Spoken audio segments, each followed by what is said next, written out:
Take a slow breath. You're safe here. This is a story from Moonlight Japanese Sleep Stories.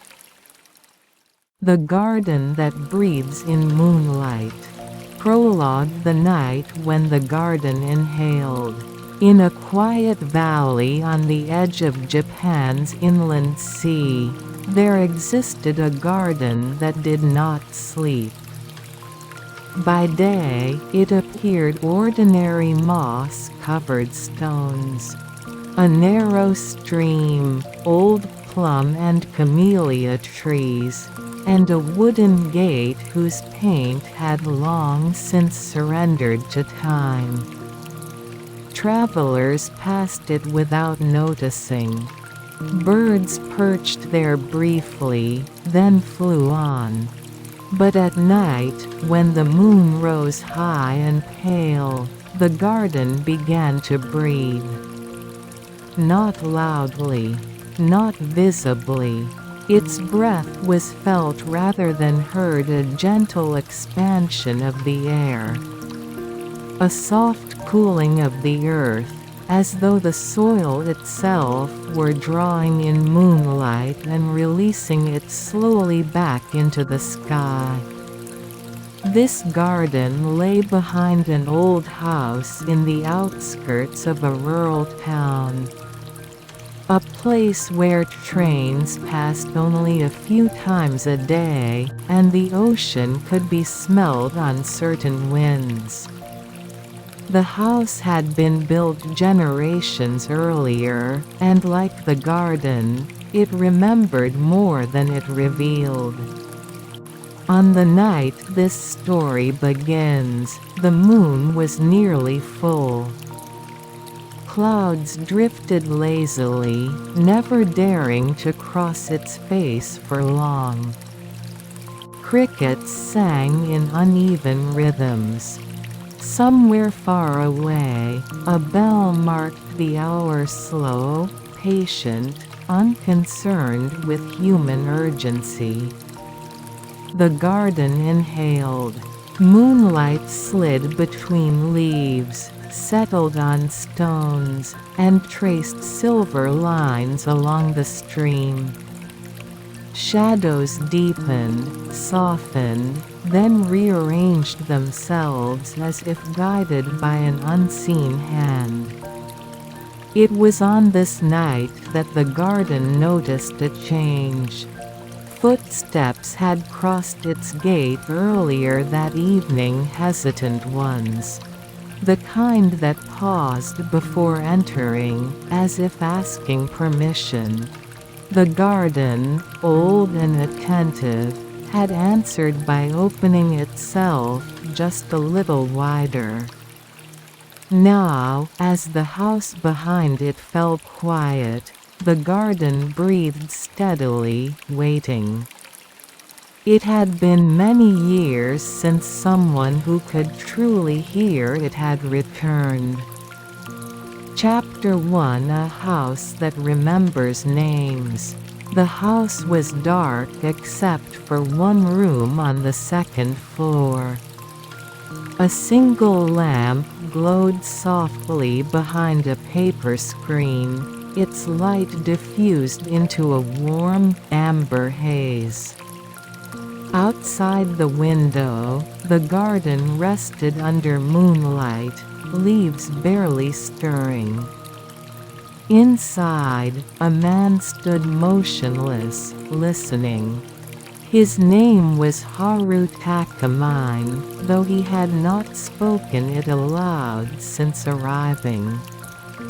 Saying one's name in a place like this felt unnecessary, almost impolite.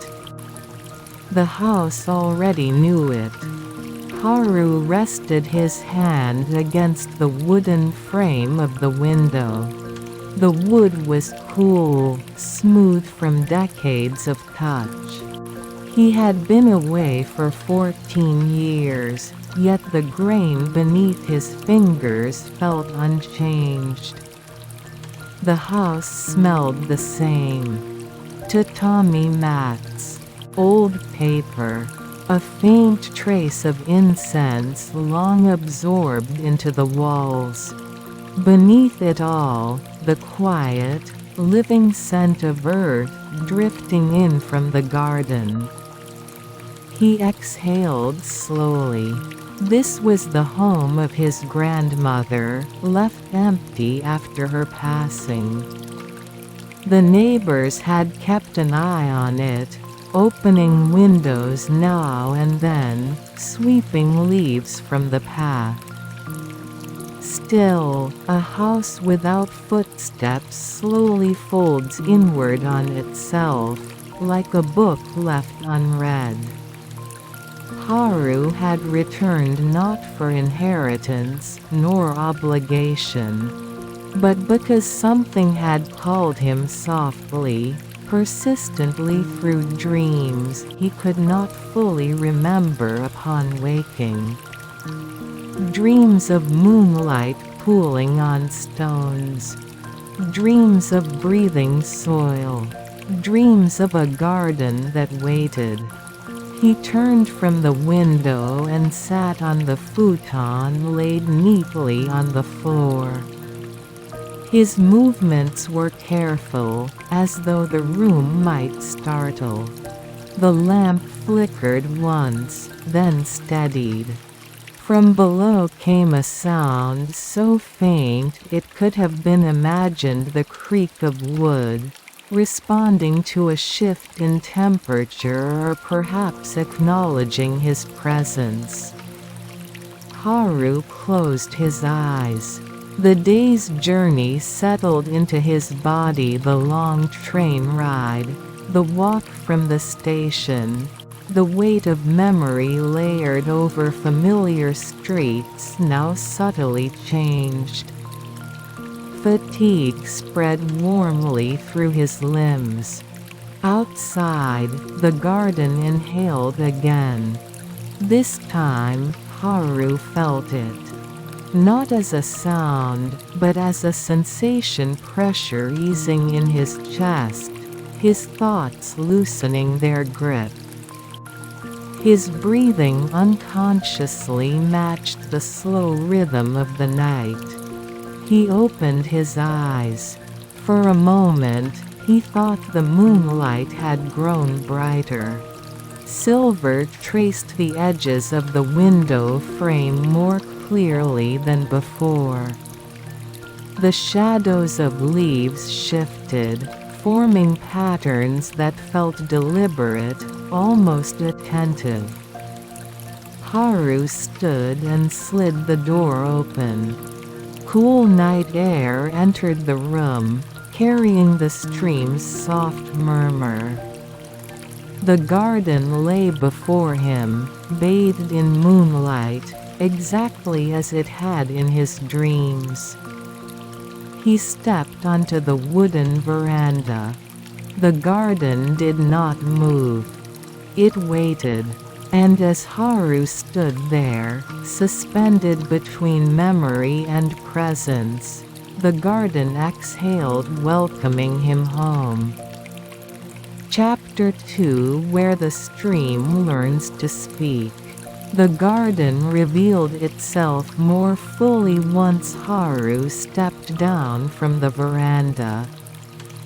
Gravel shifted softly beneath his feet, each sound absorbed quickly by the night. The stones were cool, but not unfriendly. They seemed to recognize the weight of a human body returning after a long absence. Moonlight rested everywhere, on leaves, on water, on the rounded backs of moss-covered rocks. It did not glare. It listened. The stream curved gently through the garden, no wider than a few careful steps across. Its water moved slowly, carrying reflections rather than sound. When it did speak, it did so in syllables too small to interrupt sleep. Haru crouched near its edge. As a child, he had been told not to disturb the water at night. His grandmother had said the stream was busy then, carrying memories from one stone to another.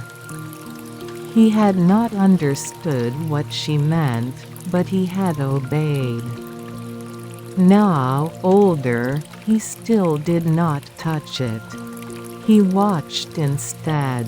The surface of the stream trembled faintly, as if responding to breath rather than wind. Moonlight broke into fragments, then reassembled, over and over again. The garden inhaled. Haru felt it more clearly here, closer to the ground. The air thickened slightly, cool and faintly sweet. Scents layered themselves: gently wet earth, leaves, the distant salt of the sea. His shoulders lowered without his noticing. Time slowed. Somewhere in the trees, an owl shifted position. The sound did not echo, it simply existed, then faded. Haru followed the path deeper into the garden. It would not in straight lines but in curves that discouraged hurry. Each turn revealed something small and complete: a stone lantern worn smooth by decades of rain. A camellia bush still holding a few pale blossoms, fallen petals resting where they had chosen to land. Nothing here demanded attention. Everything invited it. He stopped before a low wooden bench near the old plum tree. The tree was older than the house, its trunk thick and twisted, bark splitting into patterns like slow-moving rivers. In spring, it would bloom briefly and fiercely. Tonight, it stood quiet, branches open to the sky. Haru sat. The bench creaked once, then settled. As he breathed, the garden breathed with him. Or perhaps it had always been breathing, and he was only now listening closely enough to notice. His thoughts drifted not sharply, not insistently, but like leaves floating downstream. Images surfaced and passed. His grandmother was kneeling in the dirt, hands steady. A summer evening lit by fireflies. The sound of a bell drifting across water. He did not try to hold on to any of it. The stream murmured slightly louder. Not words. Never words. But rhythm. Haru realized then that the garden was not speaking to him. It was speaking around him, through him. The sounds aligned with his breathing, his pulse, the quiet spaces between thoughts. The moon shifted higher. Shadows shortened, then stretched again as clouds moved lazily across the sky. The garden adjusted without complaint. Haru's eyelids grew heavy. He leaned back slightly, resting his hands on the bench. The wood was warmer now, or perhaps his body had warmed it. The distinction felt unimportant. For a moment, long or short, he could not tell. He drifted. Not asleep. Not awake. In that space, the garden exhaled deeply. The earth released a subtle warmth.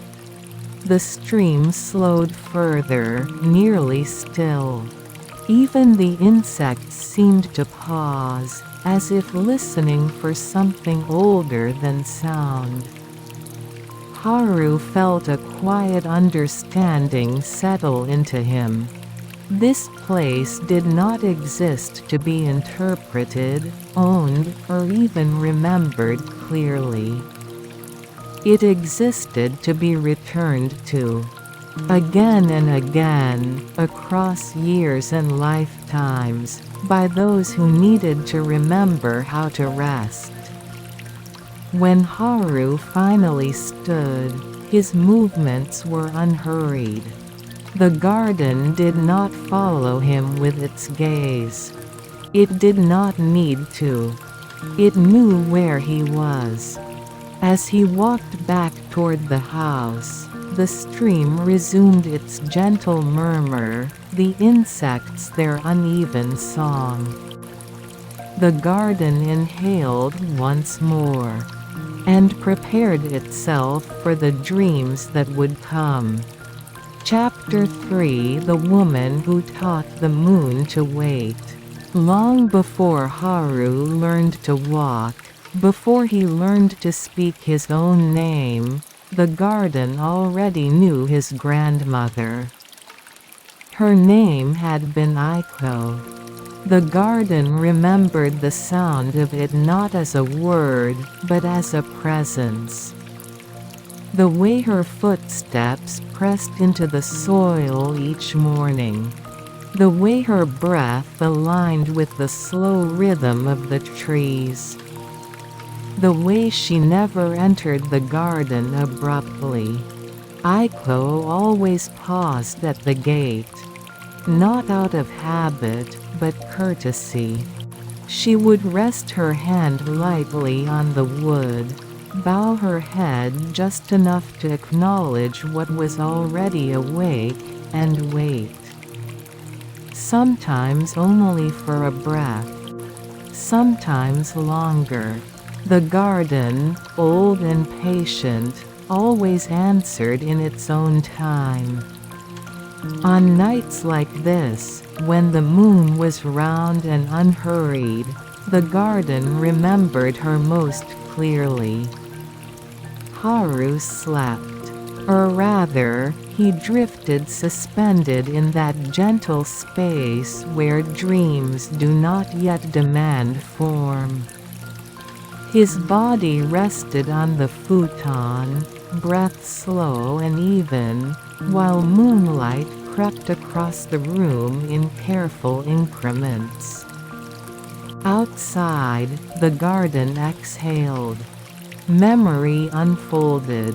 Aiko moved through the garden as she always had, quietly, steadily, carrying a small wooden basket at her side.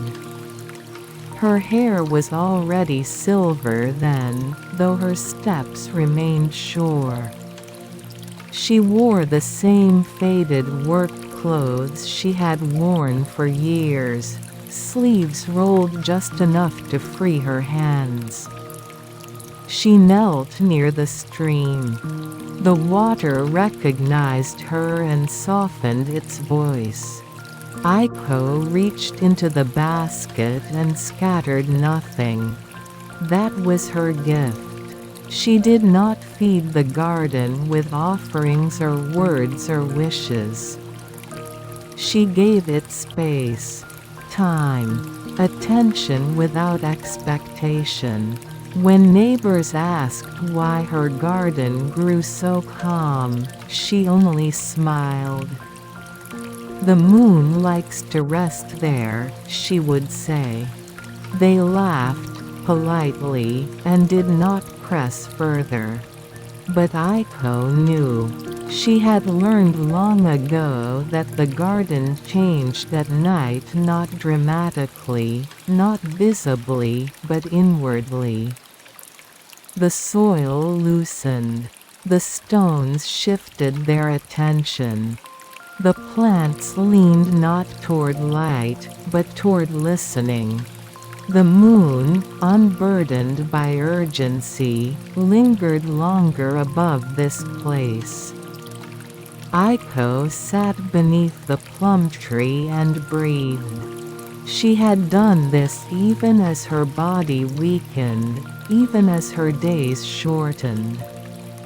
Some nights she stayed only a moment. Other nights, she remained until the bell in the distant town marked an hour she no longer counted. The garden never hurried her. It learned from her how to wait. In Haru's drifting mind, images formed without edges. His grandmother's hands were steady and warm. The way she listened more than she spoke. The sound of water moving slowly, as if choosing each step.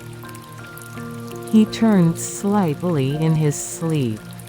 The paper screen shifted as a breeze passed through, carrying the scent of damp leaves and distant salt. The moonlight on the floor brightened, then dimmed again. The garden inhaled. Aiko stood now at the edge of memory, her shape softened by moonlight. She looked neither young nor old, but entirely herself. She placed her palm against the plum tree's trunk and closed her eyes. "This is not a place to keep," she whispered once, long ago. "It is a place to return to." The garden accepted this without argument. That night one of her last Aiko had remained longer than usual.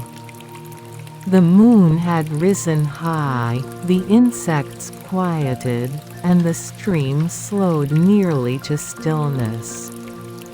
She had smiled then, sensing something align. Not an ending. A continuation. Now, years later, the garden recognized the echo of her presence in Haru. Not in his face, nor his voice, but in the way he rested without tension. In the way he listened without asking. In the way his breath found the garden's rhythm without instruction. The moon waited. Haru dreamed of standing beneath the plum tree. The blossoms were neither falling nor blooming. They simply existed, suspended. He felt no need to move. The garden exhaled softly. Morning would come eventually. It always did. But for now, the night remained wide and unbroken, and the garden continued to breathe, holding memory, holding silence, holding space for those who remembered how to rest within it. Chapter 4: The Shape of Time Beneath Moss. Morning did not arrive all at once. It never did here. Light entered the garden gradually, filtering through leaves and branches in thin, patient layers. The moon loosened its hold without resistance, fading not into absence but into memory. Dew gathered on moss and stone, rounding every surface, softening edges. Time, in the garden, did not move forward. It widened. Haru woke slowly. Not to sound, not to think, but to a gentle awareness of warmth returning to his hands. His breath deepened before his mind followed. For a long moment, he did not open his eyes. The house breathed around him. Wood expanded almost imperceptibly. Tatami mats released the night's coolness. Somewhere below, the garden exhaled its last trace of moonlight and accepted the pale promise of day. When Haru finally sat up, he felt rested in a way that surprised him. Not refreshed, not energized, but settled, as if something inside him had been placed back where it belonged. He slid the door open. Morning light touched the garden lightly, respectfully. It did not erase the night, it revealed what the night had been holding. Moss glowed a deep, living green. Stones looked heavier, more certain of their place. The stream carried small leaves downstream, unhurried, unconcerned with destination. Haru stepped outside. Bare feet on wood, then stone. The air felt thicker here than anywhere else he had lived, not with humidity, but with presence. As if time itself lingered longer before moving on. He crouched near a moss-covered rock. The moss was dense, layered, and ancient. Each tiny frond held droplets of water that reflected the sky in miniature. When Haru brushed it gently with his fingertips, it did not resist. It did not cling. It accepted. His grandmother had once told him that moss grew where time forgot to hurry. At the time, he had nodded without understanding. Now, he felt it. The garden did not mark hours. It marked attention. A leaf falling was not a moment lost, but a moment noticed. A shadow shifting was not progress, but a conversation between light and form. Haru walked slowly along the path. With each step, memories surfaced, not sharply, not insistently, but as textures. The feeling of waiting for rain. The sound of sandals left by the door. The quiet satisfaction of sweeping leaves that would return tomorrow. He realized something then. He was not remembering the garden. The garden was remembering him. Not as an adult returning from elsewhere, but as a presence that had once moved through it without urgency. As someone who had sat beneath trees without checking the time. As someone who had slept deeply, trusting the night to hold. The stream curved ahead, sunlight breaking across its surface in fragments. Where moonlight had once gathered, now reflections of leaves trembled gently. Haru knelt. The water moved around stones that had not shifted in decades. It did not rush them. It did not attempt to wear them down quickly. It simply continued, patient and precise. Time here did not erode. It accumulated. Every breath taken in the garden stayed somewhere within it. Every pause lingered beneath the moss, between roots, inside the grain of wood. Haru felt a subtle pressure in his chest, not discomfort, but fullness. As if the garden were offering him something without words. Rest, perhaps. Or permission. He stood and looked back toward the house. From this angle, it seemed smaller. less imposing, more like a guest than an owner. The garden had always been the center. He stayed there for a long while. Long enough that the sun rose higher. Long enough that the sounds of the distant town faint engines, a faraway voice drifted near, then away again. They did not enter the garden. Eventually, Haru returned inside to prepare tea. But even as he moved, even as water warmed and steam rose, he felt the garden breathing beneath the floorboards, steady and unchanging. Time, here, did not ask him to move on.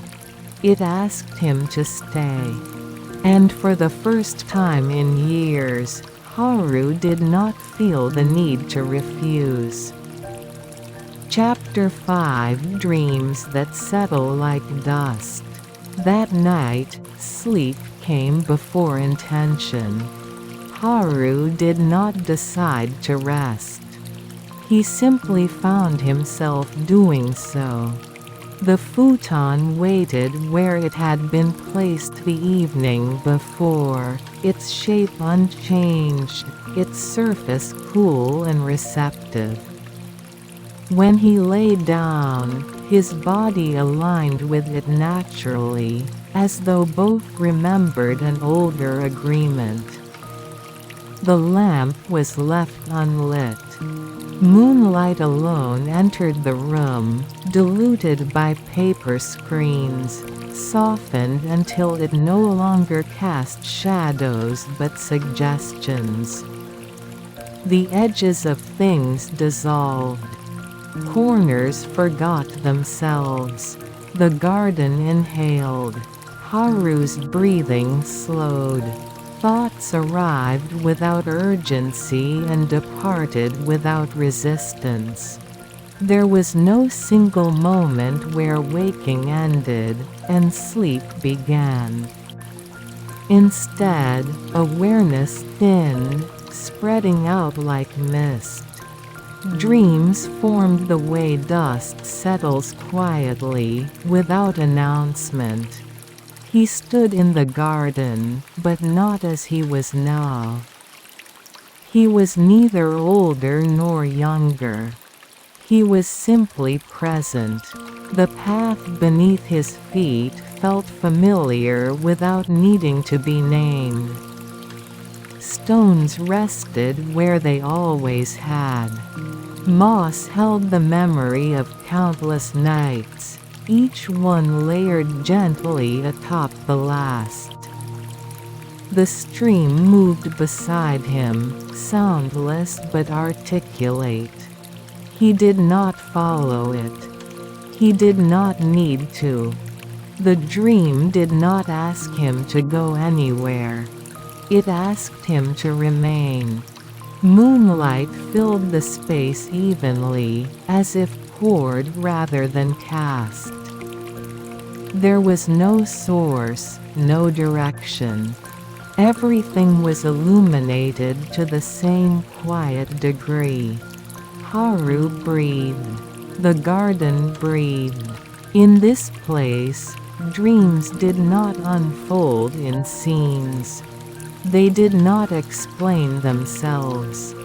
They existed as conditions: cool air, balanced weight, an absence of urgency. At some point, he became aware of another presence. Not approaching, not watching, waiting. Near the plum tree, a shape rested within the light. It was not clearly defined, and it did not attempt to be. The longer Haru looked, the less need there was to see. He understood without language. This was the part of the garden that held what had been left behind. Not lost things, but finished ones. Conversations that had reached their natural end. Hands that had completed their work. Names that no longer needed to be spoken. The presence did not move. It did not speak. It did not need to. Haru felt a loosening in his chest, subtle but profound. Something he had been carrying without realizing it set itself down. The garden exhaled. The stream's surface stilled completely. Reflections ceased to tremble. Even the suggestion of wind faded. In this suspension, the dream deepened. Time did not pass. Instead, it rested. When Haru eventually turned away from the plum tree, there was no sense of departure. The dream did not close behind him. It remained complete and undisturbed. His body shifted slightly on the futon. Outside, night insects resumed their uneven rhythm.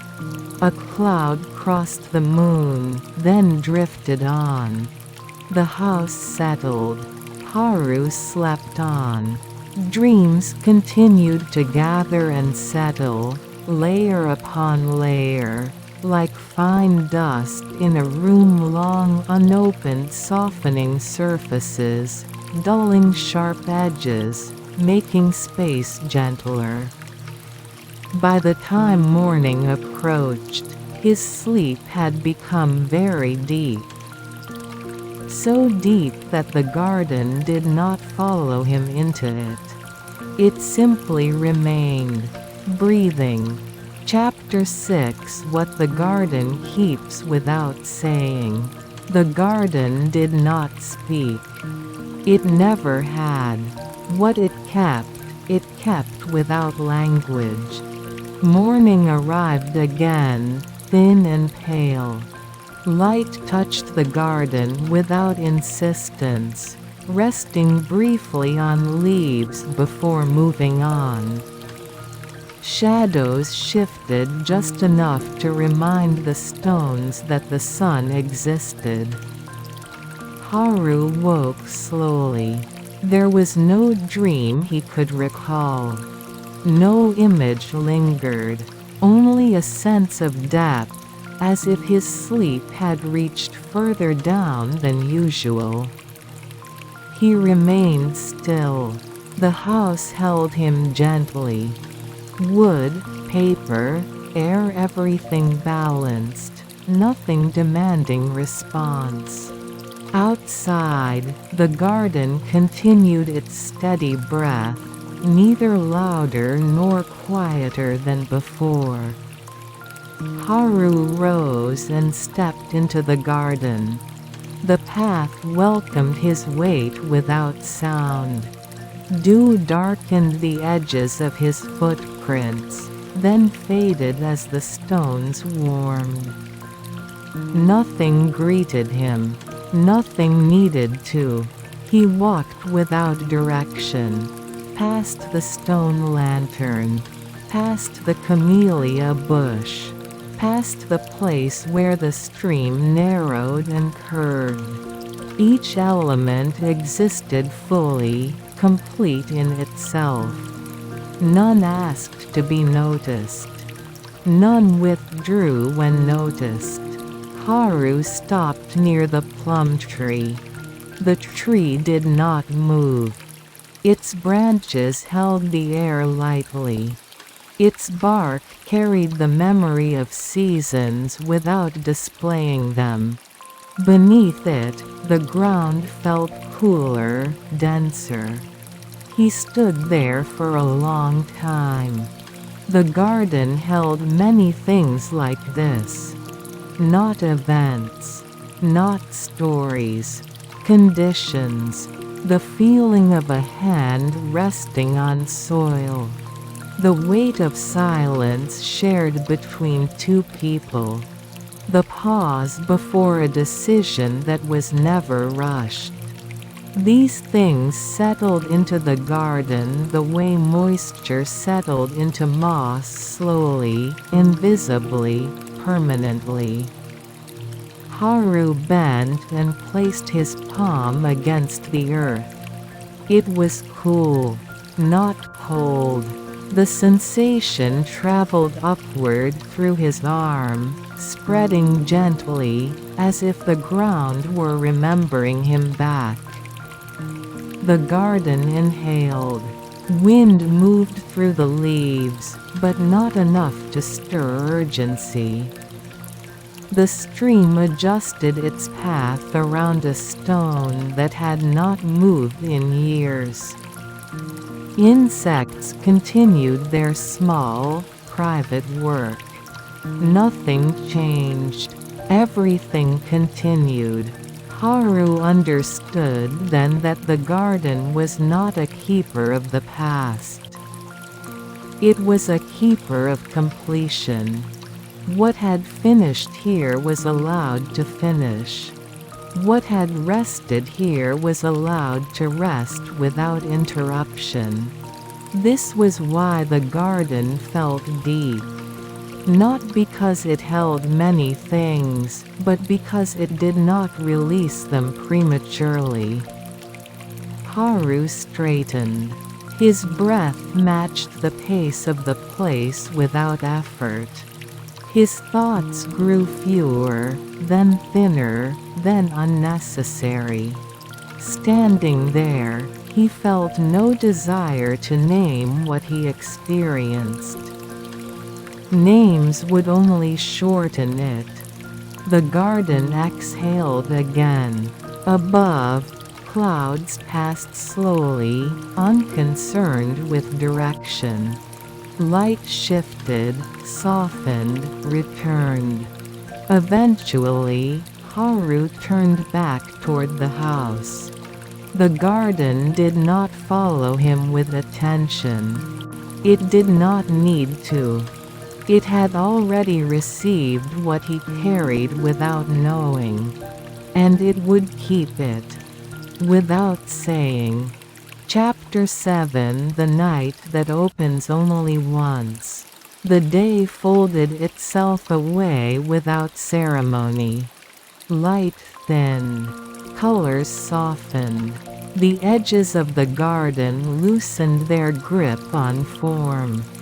By the time the sun had fully gone, it felt as though the world had taken a slow breath and decided not to speak for a while. Haru noticed the moon before he noticed the darkness. It rose whole, not emerging, not climbing, simply present above the garden, pale and complete, as if it had been waiting just beyond sight.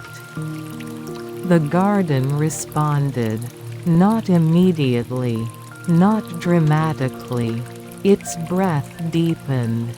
Air cooled by degrees too small to measure. Shadows aligned themselves carefully, avoiding overlap. The stream slowed until its movement became suggestion rather than motion. Haru stood on the veranda. He had not planned to come out.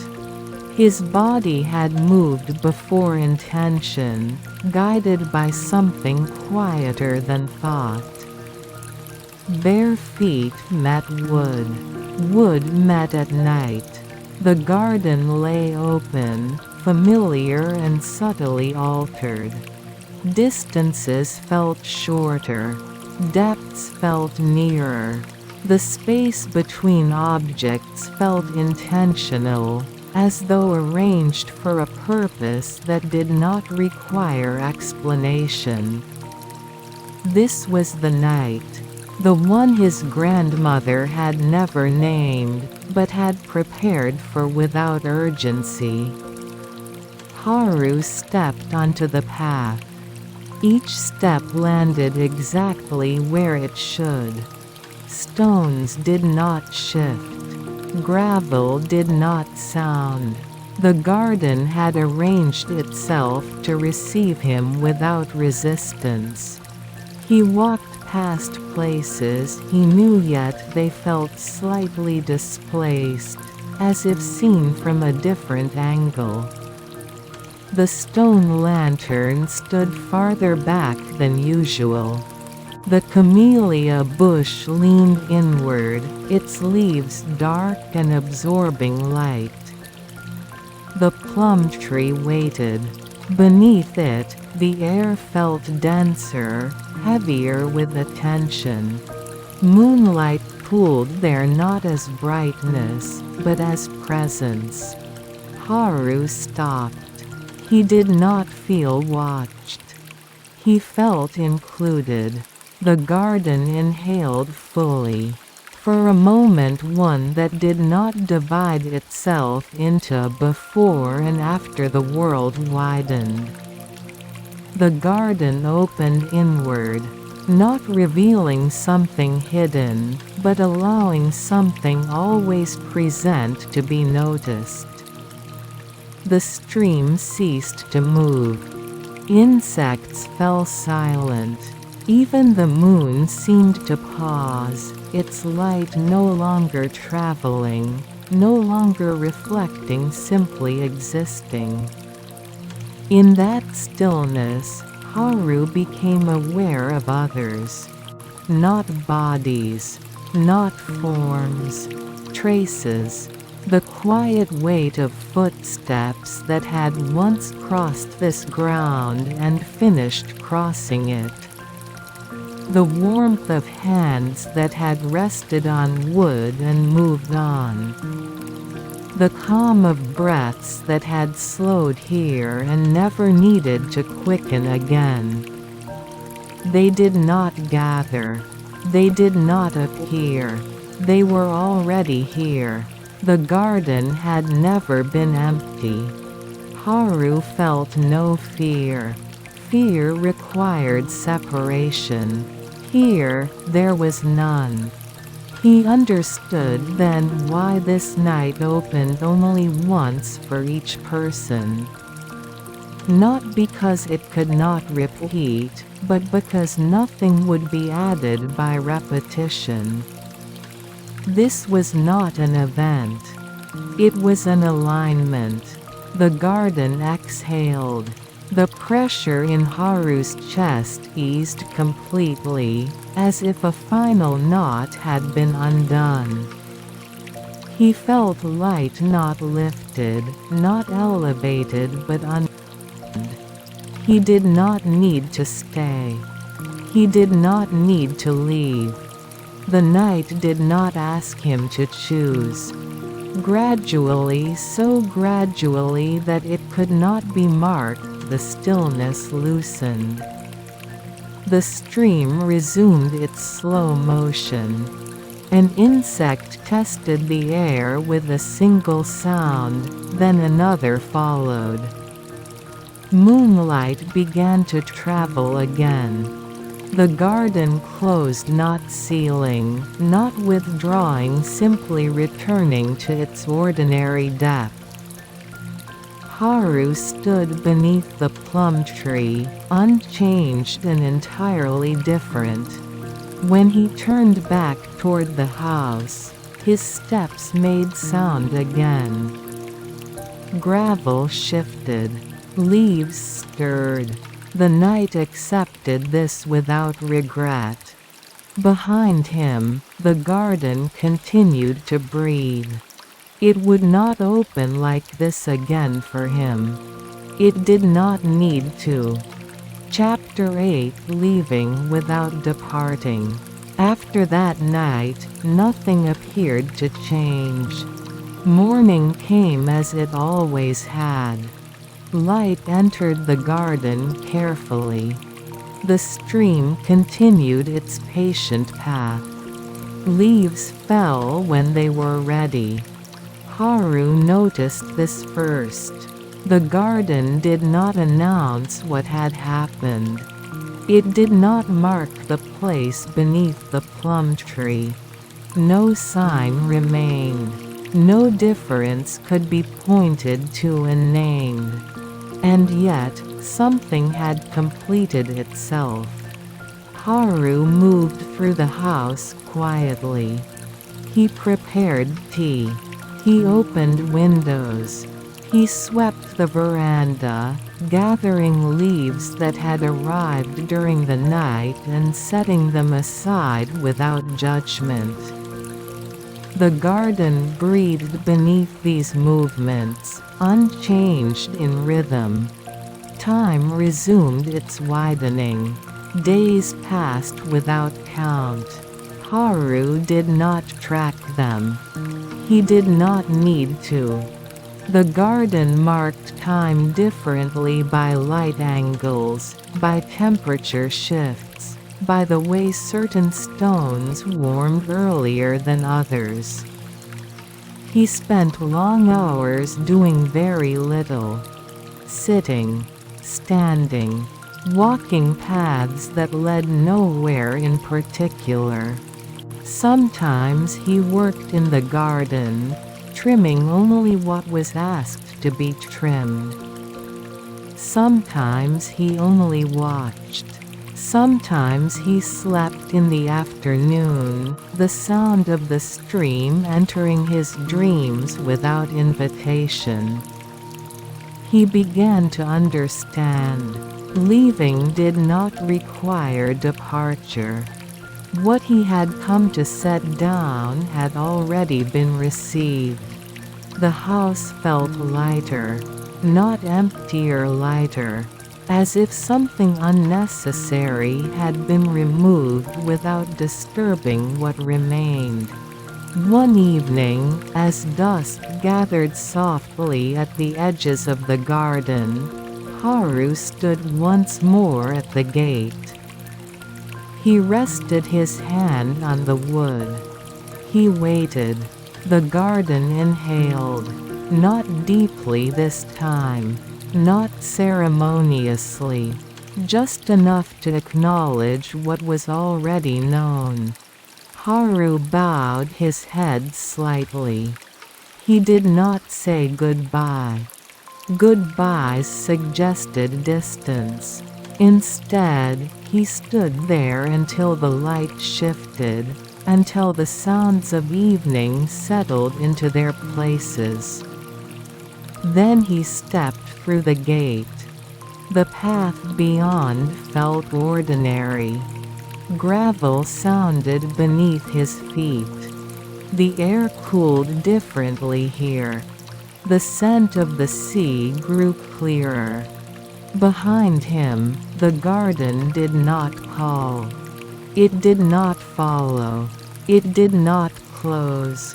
It remained exactly as it was, complete, breathing, holding what had been given and nothing more. Haru walked toward the road. Each step felt unburdened, not because he carried nothing, but because what he carried no longer pressed inward. When he reached the place where the garden could no longer be seen, he stopped briefly. Not to look back, just to stand. The world felt wide. Breath moved easily. Somewhere behind him, beneath moss and root and stone, the garden continued its slow rhythm, indifferent to distance, unconcerned with return. It would be there. It always had been. Epilogue: the garden that continues to breathe. The garden remains. It breathes through nights without witnesses. Through seasons that fold into one another gently. Through years that do not ask to be counted. Moonlight still gathers there, when it can. Moss still grows where time forgets itself. The stream still speaks in rhythms too small for words. Occasionally, someone pauses at the gate. Not everyone enters. Not everyone needs to. Those who do step inside do so quietly. They rest. They listen. They set something down without naming it. The garden receives. It does not remember names. It remembers completion. And when the night is right only once for each, it opens inward, just enough. Then it closes again, breathing steadily, unchanged. Waiting without waiting. When the wind finally rests. Prologue. The night the mountains breathed. The mountains had learned how to breathe long before anyone thought to listen. They exhaled slowly, guiding the cold night air down through cedar forests and forgotten trails, letting it settle gently in the narrow valley below. When the wind loosened its hold on the ridges, the world softened. Sounds thin. Even time seemed to slow. The village of Aoyama rested there, small and unassuming, as though it had chosen to hide from the future. Wooden houses lined the quiet roads. Roof tiles, darkened by rain and age, reflected faint moonlight. A river flowed through the village, carrying memories more faithfully than words ever could. At night, the village belonged to subtle things: insects hidden in grass, the distant call of an owl, the slow breathing of old homes adjusting to the cold. On this night, the wind was almost completely gone. In a house near the river, a single lamp glowed softly. Its light spilled across tatami mats and stopped at a low wooden table, where an elderly man sat quietly with his hands resting in his lap. He was not reading. He was listening. The house smelled faintly of green tea and aged wood. Outside, the river carried moonlight on its surface. Somewhere far away, an owl called once, then fell silent, as if aware that the night required restraint. The man's name was Shun Takahashi. He had lived in Aoyama for 78 years. Long enough to remember when the village had been louder. Long enough to sense when something was different. He stood slowly and slid open the paper door to the veranda. Cool air brushed his face. Above him, the stars were clear and generous. "The wind has stopped," he murmured. His voice was barely louder than breath. Shun remained there for a long time, listening to a silence that felt deeper than usual. Not empty. Just waiting. Far beyond the mountains, in places no one in the village would ever see, something shifted. And in Aoyama, without knowing why, several people dreamed the same dream. Chapter 1: Morning Without a Breeze. Morning arrived gently in the valley. Soft light filtered through thin curtains, leaving pale lines across the floor of a small bedroom. From the kitchen came the quiet hum of a kettle beginning to warm. Aiko Mori opened her eyes slowly. Before moving, she listened. This had always been her habit. Before thoughts, before plans. The world usually greeted her with sound: the rustle of bamboo leaves, the wind brushing against the window, the distant movement of trees. But today, nothing. She sat up, black hair falling loosely over her shoulders. The silence was not unpleasant. It was simply unfamiliar, like discovering a familiar room slightly rearranged. She slid open the window. Cool air entered the room. The sky was clear. The bamboo grove behind the house stood perfectly still. "That's strange," she said quietly. Her voice felt louder than it should have. Aiko was 29, recently returned to Aoyama after years in Tokyo. She told people she had come back to help her mother. That was true. It was also not the entire truth. She dressed and stepped outside. The village road stretched ahead, empty. A single cat sat near the steps of the small shrine, tail wrapped neatly around its paws. Even the cat seemed unusually alert, ears twitching as though listening for something that wasn't there. At the gate of the Mori house, her mother was already sweeping, though the fallen leaves lay motionless. "Good morning," Aiko said. "Good morning," her mother replied. She paused, resting both hands on the broom. "It's very quiet today." Aiko nodded. "There's no wind." Her mother smiled softly. "Some days are like that." But her gaze drifted toward the mountains. By the river, another morning unfolded. Hiroshi Tanaka adjusted the strap of his camera and crouched near the water's edge.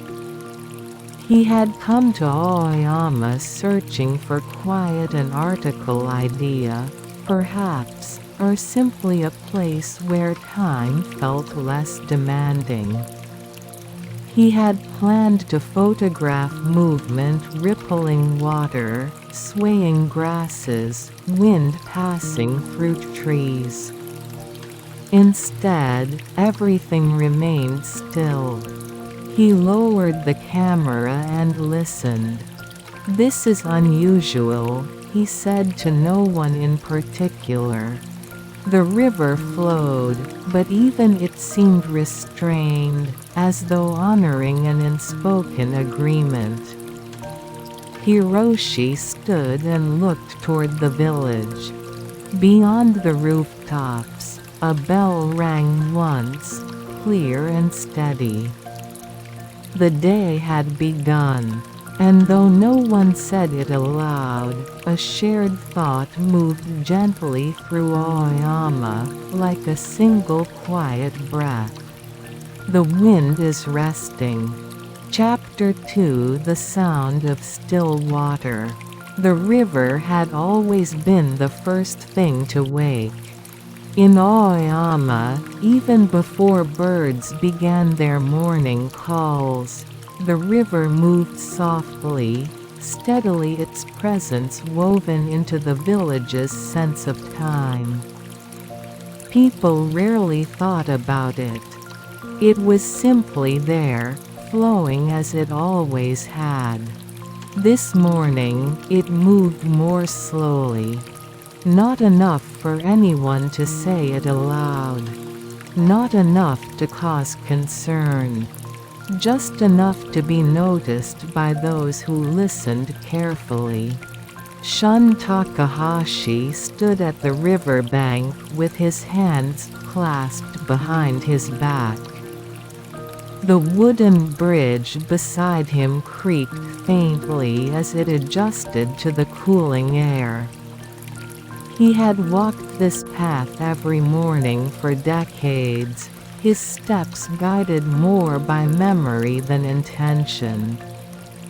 He leaned slightly forward, watching the water. "It's resting," he said softly. The words felt right, even without explanation.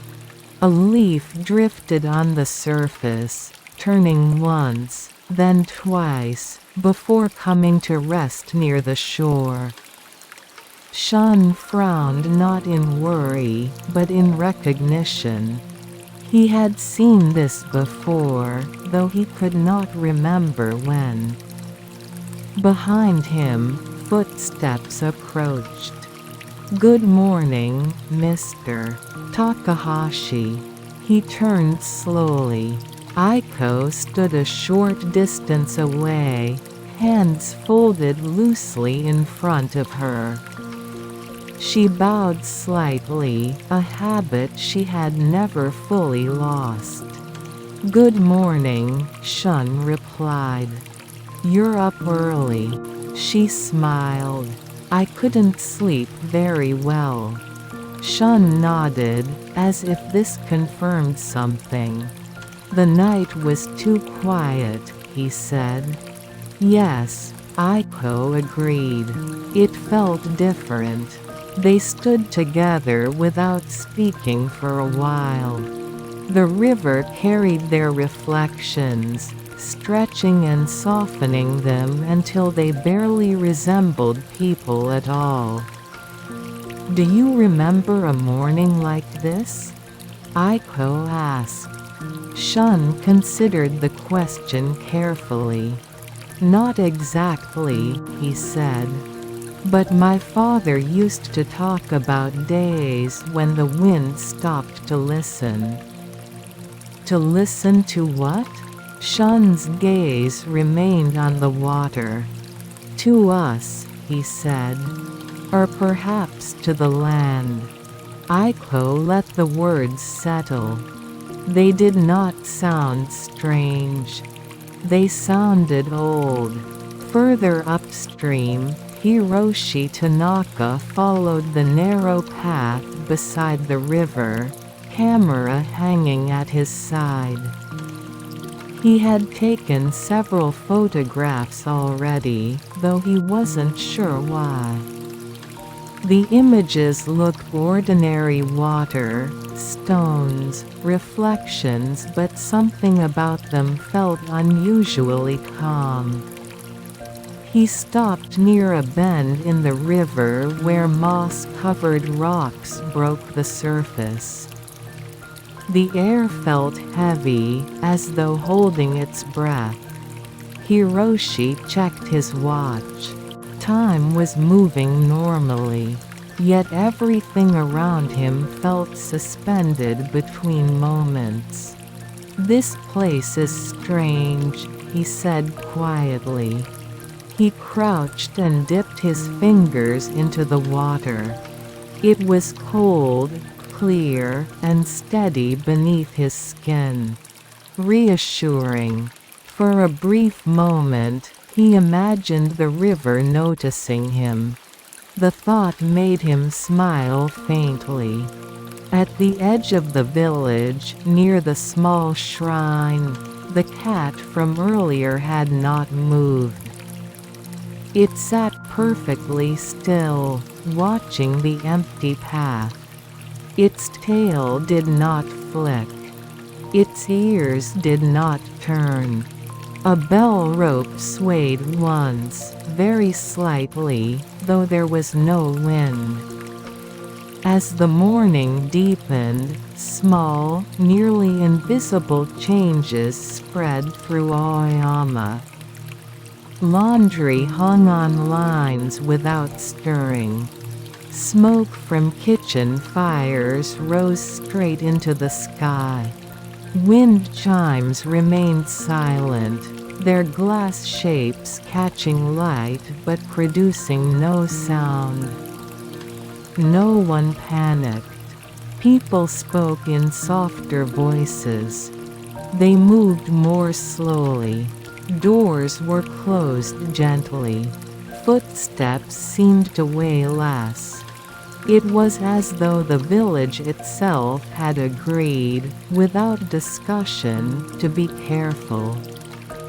By midday, Aiko found herself sitting on the veranda, a cup of tea cooling in her hands. She watched the sunlight shift across the garden stones. She felt neither anxious nor bored. She felt attentive.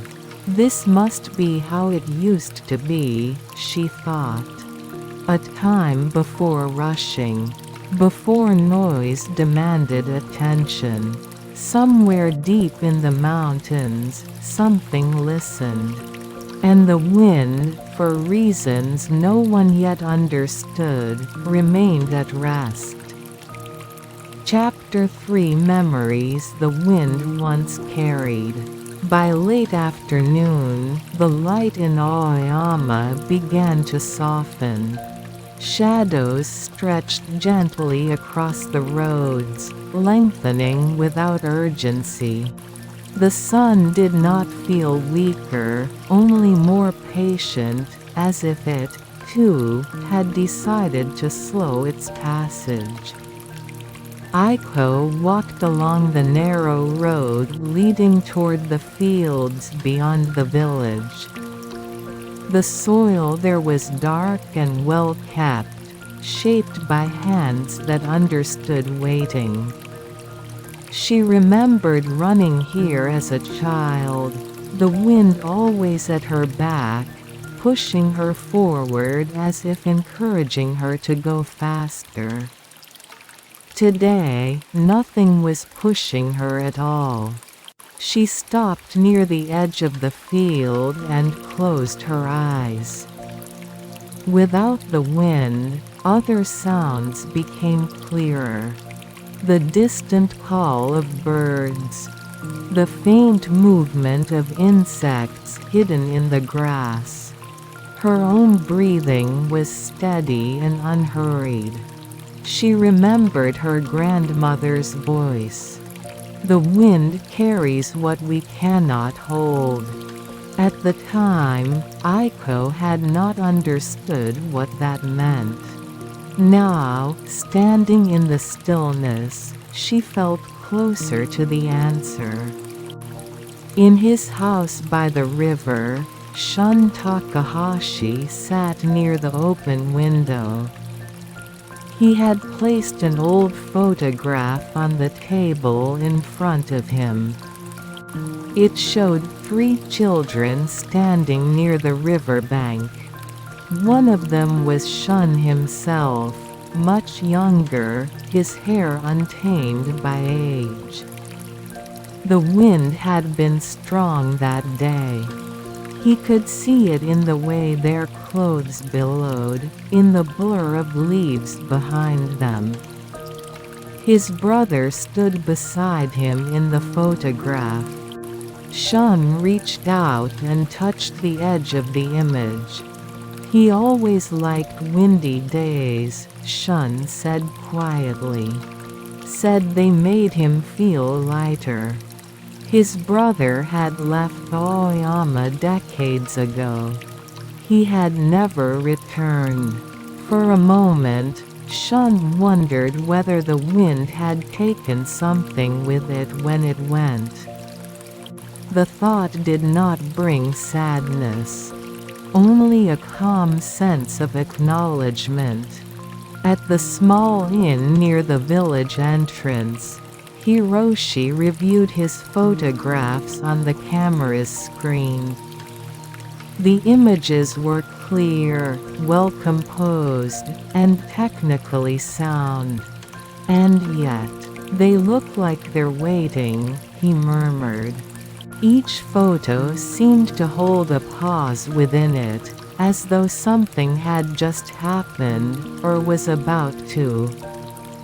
He set the camera down and leaned back, closing his eyes. He remembered his childhood home in a coastal town, where the wind was constant and loud. Windows rattled. Curtains snapped. Silence had been rare. The quiet of Aoyama felt unfamiliar but not unwelcome. "It's easier to think here," he said softly. Or perhaps it was easier to stop thinking.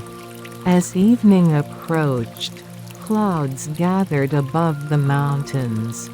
They did not move quickly. They drifted slowly, reshaping themselves with care. In the village, lights began to appear one by one behind windows. Meals were prepared. Water was poured. Chopsticks were set down without sound. No one turned on the radio. No one mentioned the absence of wind anymore. It had become part of the day, like the gradual darkening of the sky. At the shrine, the bell rope swayed again, barely noticeable. The cat lifted its head, eyes following something invisible. That night, Aiko dreamed. She stood in an open field under a sky filled with moving clouds. The wind was there, gentle but present, carrying fragments of voices. Not words, just impressions, laughter, farewells, promises never spoken aloud. She reached out, but the wind moved past her, continuing on its way. When she woke, her face was calm. Across the village, others dreamed similar dreams. No one spoke of them in the morning. But the wind did not return. And in its continued absence, Aoyama began to remember things it had long forgotten. Chapter 4: A Village That Learned to Listen. Night returned to Aoyama without announcement. There was no wind to usher it in, no rustling leaves or shifting branches to mark the change. Darkness simply settled, gently and without resistance, as though the village had been expecting it. Lanterns glowed behind paper screens. Their light did not flicker. Aiko lay awake on her futon, eyes open, listening to the quiet. The house seemed larger in the stillness. Every small sound, the creak of wood, the soft brush of fabric as she turned felt clear and precise. She was not restless. She felt held. This is how silence sounds, she thought.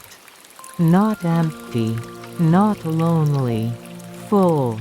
Across the village, Shun Takahashi prepared tea. The kettle came to a quiet boil, steam rising straight upward. He poured the water slowly, watching the leaves unfurl. He did not turn on the radio, as he once might have. Instead, he sat by the window and allowed the night to enter the room. When the wind stops, his father's voice echoed in memory. It's because it's listening more carefully than usual. Shun nodded to the empty room. That makes sense, he said. He lifted the cup and drank. The tea tasted warmer than usual. At the inn, Hiroshi stepped outside and stood beneath the dark sky. Stars shone clearly, undisturbed by drifting clouds. He inhaled deeply. The air felt thick, but not heavy. He imagined the wind standing somewhere beyond the mountains, pausing mid-step. "What are you waiting for?" he asked quietly. There was no answer. And yet, he did not feel unheard. In the center of the village, the shrine bell rang. Once. No one had pulled the rope. The sound spread slowly, evenly, as if the air itself carried it with care.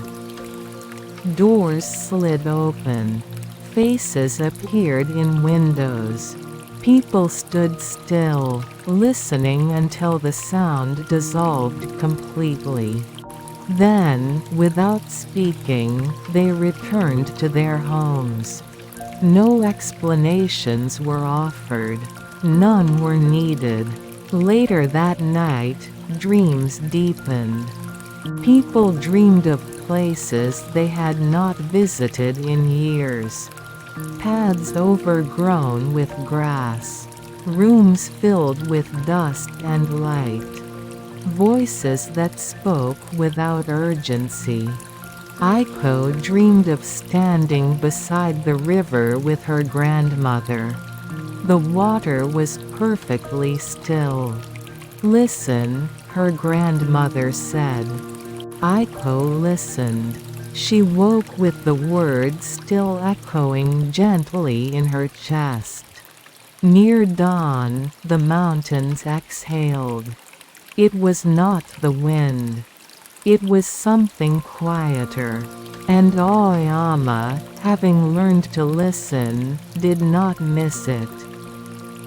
Chapter 5: What Remains When Nothing Moves. Morning arrived without a signal. There was no breeze to announce it, no shifting shadows stirred by passing air. Light simply appeared, pale and patient, spreading across the valley as if placed there carefully. In Aoyama, people woke more slowly than usual. They did not stretch against resistance. They did not listen for familiar sounds. They opened their eyes and accepted the quiet as it was. Aiko stepped outside just after sunrise. Dew clung to the ground, each droplet perfectly still, reflecting the sky in miniature. She walked toward the river. The path felt softer beneath her feet, as though the earth itself had relaxed. Shun Takahashi was already there. He stood with his hands folded, watching the water. The river flowed, but its surface was smooth, uninterrupted by ripples. It mirrored the mountains so clearly that it was difficult to tell where land ended, and reflection began. "Good morning," Aiko said. "Good morning," Shun replied. They stood together again, as they had the day before. After a while, Aiko spoke. "It feels like the village is holding something," she said. "Or maybe being held." Shun smiled faintly. "When I was a boy," he said, "my grandmother used to say that when the wind rests, it leaves things behind." "What kinds of things?" Shun considered. "Feelings," he said. "Memories. Words we didn't say." Aiko watched the reflection of the sky tremble slightly as a fish moved beneath the surface. "So the wind takes them away normally?" "Yes," Shun said. "Or carries them somewhere else." Aiko nodded. She felt something loosen inside her chest. At the inn, Hiroshi packed his camera bag but did not leave. He had planned to move on that morning, to continue his journey through rural towns. Yet as he stood by the door, his hand rested on the handle longer than necessary. "I should go," he said aloud. He did not move. Instead, he returned the bag to the table and stepped outside. The village felt different in the morning light, open, receptive. He raised his camera, then lowered it again. "Some things don't need to be captured," he said quietly. As the day unfolded, Aoyama remained still. Children walked to school without running. Shopkeepers arranged items slowly, deliberately. Conversations were brief and gentle. Even the birds seemed to choose their moments carefully. The cat near the shrine slept in the sun, unmoving. By afternoon, clouds returned, drifting lazily above the mountains. Their shadows crossed the fields without haste. Aiko sat beneath the persimmon tree in her yard and closed her eyes. She did not try to think. She simply listened, and in the space where wind should have been, she felt something else instead. Presence. Not watching. Not waiting. Just being. That evening, as lights began to glow once more, a single leaf detached from a tree and fell straight down. No spiraling. No hesitation. It touched the ground and stayed there. And for reasons none of them could explain, the people of Aoyama felt quietly complete. Chapter 6: The Breath Beneath the Silence. That night, the village breathed together. No one planned it. No signal passed between houses. And yet, as darkness settled once more over Aoyama, something subtle aligned. Lamps were dimmed to similar levels. Doors were closed at nearly the same hour. Footsteps faded earlier than usual. The absence of wind no longer felt like an absence. It felt like a foundation. Aiko lay on her futon, one hand resting lightly on her chest. Her breathing was slow, unforced. With each inhale, she felt the quiet deepen, not outside, but within. She remembered the last day she had left Aoyama years ago. The wind had been strong then, tugging at her coat as if urging her forward. "Go," it had seemed to say. Tonight, nothing urged her anywhere. And for the first time, she felt no need to move. Shun Takahashi woke briefly in the middle of the night. Not from discomfort. Not from worry. He simply opened his eyes. Moonlight lay across the room, unmoving. Shadows rested exactly where they had been before. He listened. Beneath the silence, he sensed something steady and continuous. A rhythm older than wind. Older than the village. This is what remains, he thought. He closed his eyes again, the thought dissolving as sleep returned. Hiroshi dreamed of walking through Aoyama, though the village was empty.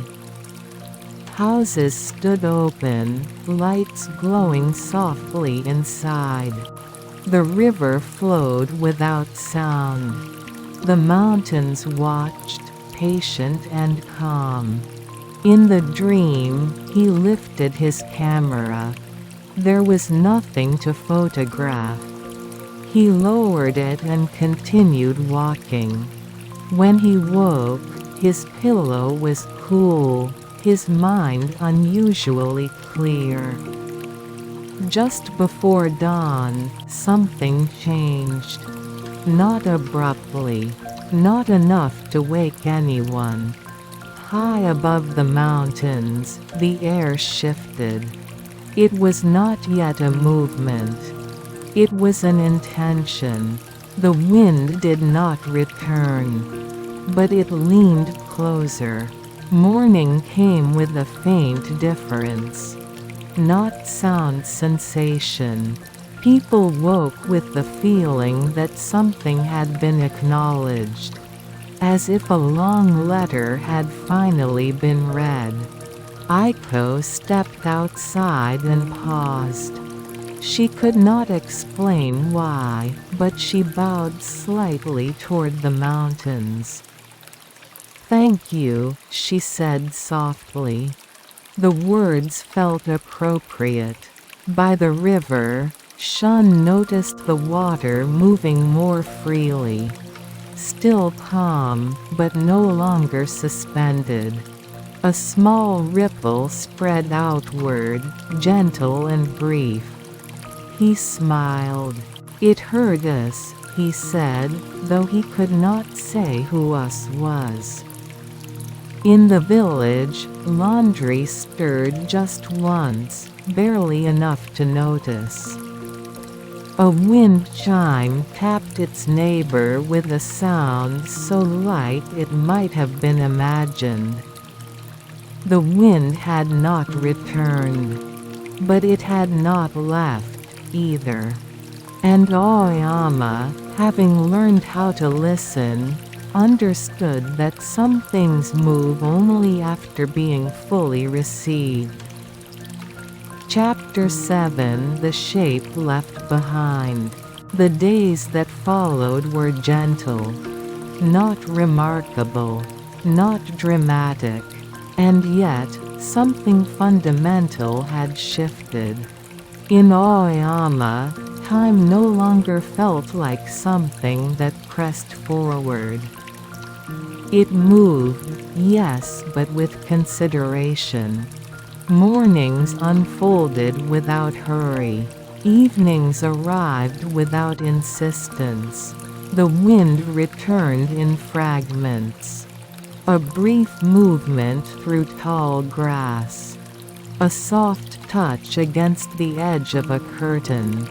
Never enough to dominate the air, only enough to remind.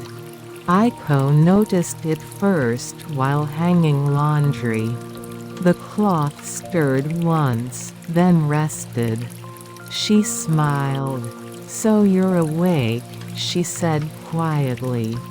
The words were not meant to be heard. Shun Takahashi resumed his old routines. He walked to the river each morning.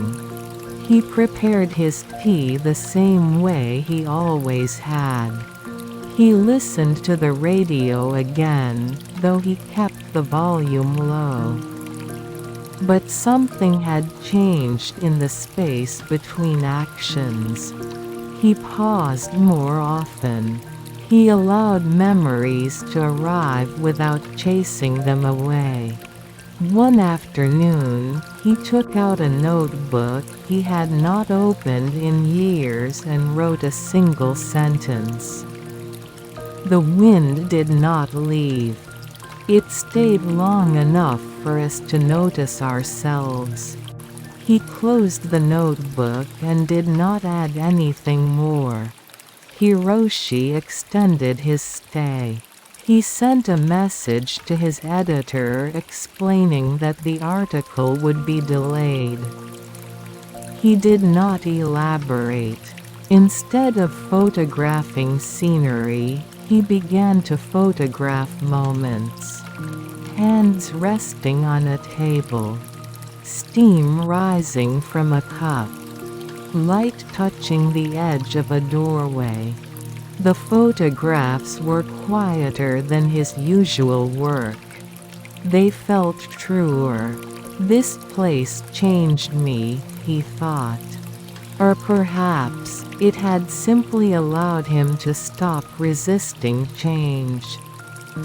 In the village, small habits softened. People greeted one another with longer pauses.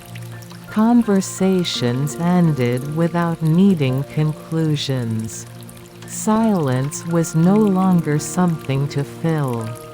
Children learned to sit still without instruction. The cat near the shrine moved at last, stretching slowly, as if waking from a very long sleep. One evening, as the sun lowered itself behind the mountains, the wind returned fully. Not suddenly, not loudly. It flowed into the valley like a remembered melody, familiar and unobtrusive. Leaves rustled. Wind chimes spoke softly. The river reflected movement once more. No one stopped what they were doing. No one looked up in surprise. The wind had resumed its place not as a force, but as a companion. Aiko stood in her yard and felt it pass. "It's enough," she said. That night, the village slept deeply.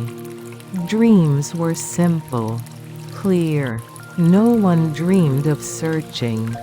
The wind moved on, but the shape it left behind remained. A space where listening had learned how to stay. Chapter 8. When the wind finally rests. There came a day when no one remembered exactly when the wind had returned. Not because it was unimportant, but because its absence had taught them something more lasting than its movement ever had. In Aoyama, seasons continued as they always had. Rain came. Snow settled briefly on rooftops before disappearing. Spring loosened the earth again. And the wind moved through it all. Sometimes strong. Sometimes gentle. Sometimes barely there at all. But now, when it paused, no one felt uneasy. They knew what stillness could hold. Aiko remained in the village. She no longer explained her reasons in detail. She helped her mother. She walked the familiar roads. She sat by the river when she needed to think and when she did not. Occasionally, when the air grew quiet, she closed her eyes and listened. Not for the wind, for herself. Shun Takahashi lived out his days as he always had, though those days felt fuller somehow. When he passed by the river, he greeted it softly. When the wind passed his window at night, he smiled and let it go. On his final evening, the air was calm. Not empty, just complete. Hiroshi Tanaka eventually left Aoyama. He carried with him photographs that few people noticed at first. They were quiet images, easily overlooked. But those who lingered found themselves breathing more slowly as they looked at them. In interviews, when asked about his work, Hiroshi said only this: "I waited until the wind stopped telling me what to see." Years later, visitors sometimes remarked on how peaceful the village felt. "There's something different about this place," they would say. The villagers smiled politely. They did not try to explain. Some things cannot be carried by words, only by listening. On certain evenings, when the sun lowered itself gently behind the mountains and the air grew still, the village seemed to pause. In those moments, if one listened carefully, it almost felt as though the wind itself was resting. Not gone, not waiting, simply present. And so, in a quiet valley in Japan, where mountains learned how to breathe, and people learned how to listen, the wind finally rested. And when it moved again, it did so lightly, so as not to wake those who were sleeping. The moon above a silent town. Prologue: the moon above a silent town. The train slowed long before it reached the station, as if it, too, remembered the town and did not wish to disturb it. Its metal wheels softened their rhythm, the sound, stretching and thinning until it became almost indistinguishable from the night wind brushing against the fields outside. Beyond the window, the town waited. It was late enough that the sky had already settled into its deepest shade of blue, the kind that felt heavy and gentle at the same time. The moon hung above the rooftops, unhurried, round but not glaring. Its light spread thin like a veil laid carefully over the land. No one stood on the platform. The station lamps were on, though, glowing a warm amber, illuminating the empty benches, the silent ticket gates, the faded posters curling at their corners. Dust drifted lazily in the light, visible only because everything else was still. When the train finally stopped, its doors opened with a subdued sigh. He stepped down onto the platform alone. His shoes made a small sound against the concrete, too loud, he thought, for a place like this. He paused, instinctively, as if expecting someone to appear and scold him for the noise. No one did. The sound dissolved into the night and was gone. He stood there for a moment, breathing. The air was cooler than he remembered, or perhaps he had simply forgotten how the nights here always carried a trace of the mountains. There was a faint scent of earth, of grass that had been cut days ago, of something older, wood, maybe, or stone that had absorbed decades of rain. Above him, the moon remained unchanged. It had been there the last time he left, too. He was sure of it. Even though he could no longer remember the exact night or the exact reason he had gone. The moon had been there, watching silently as he boarded another train, facing the opposite direction. Now he had returned. Not for a reason he could easily name. The station clock ticked, its sound surprisingly clear in the absence of everything else. He glanced at it out of habit. The time did not matter. Nothing here seemed to move according to schedules anymore. He picked up his bag lighter than it should have been for someone returning after so many years and walked toward the exit. The ticket gate accepted his pass without protest. It always had.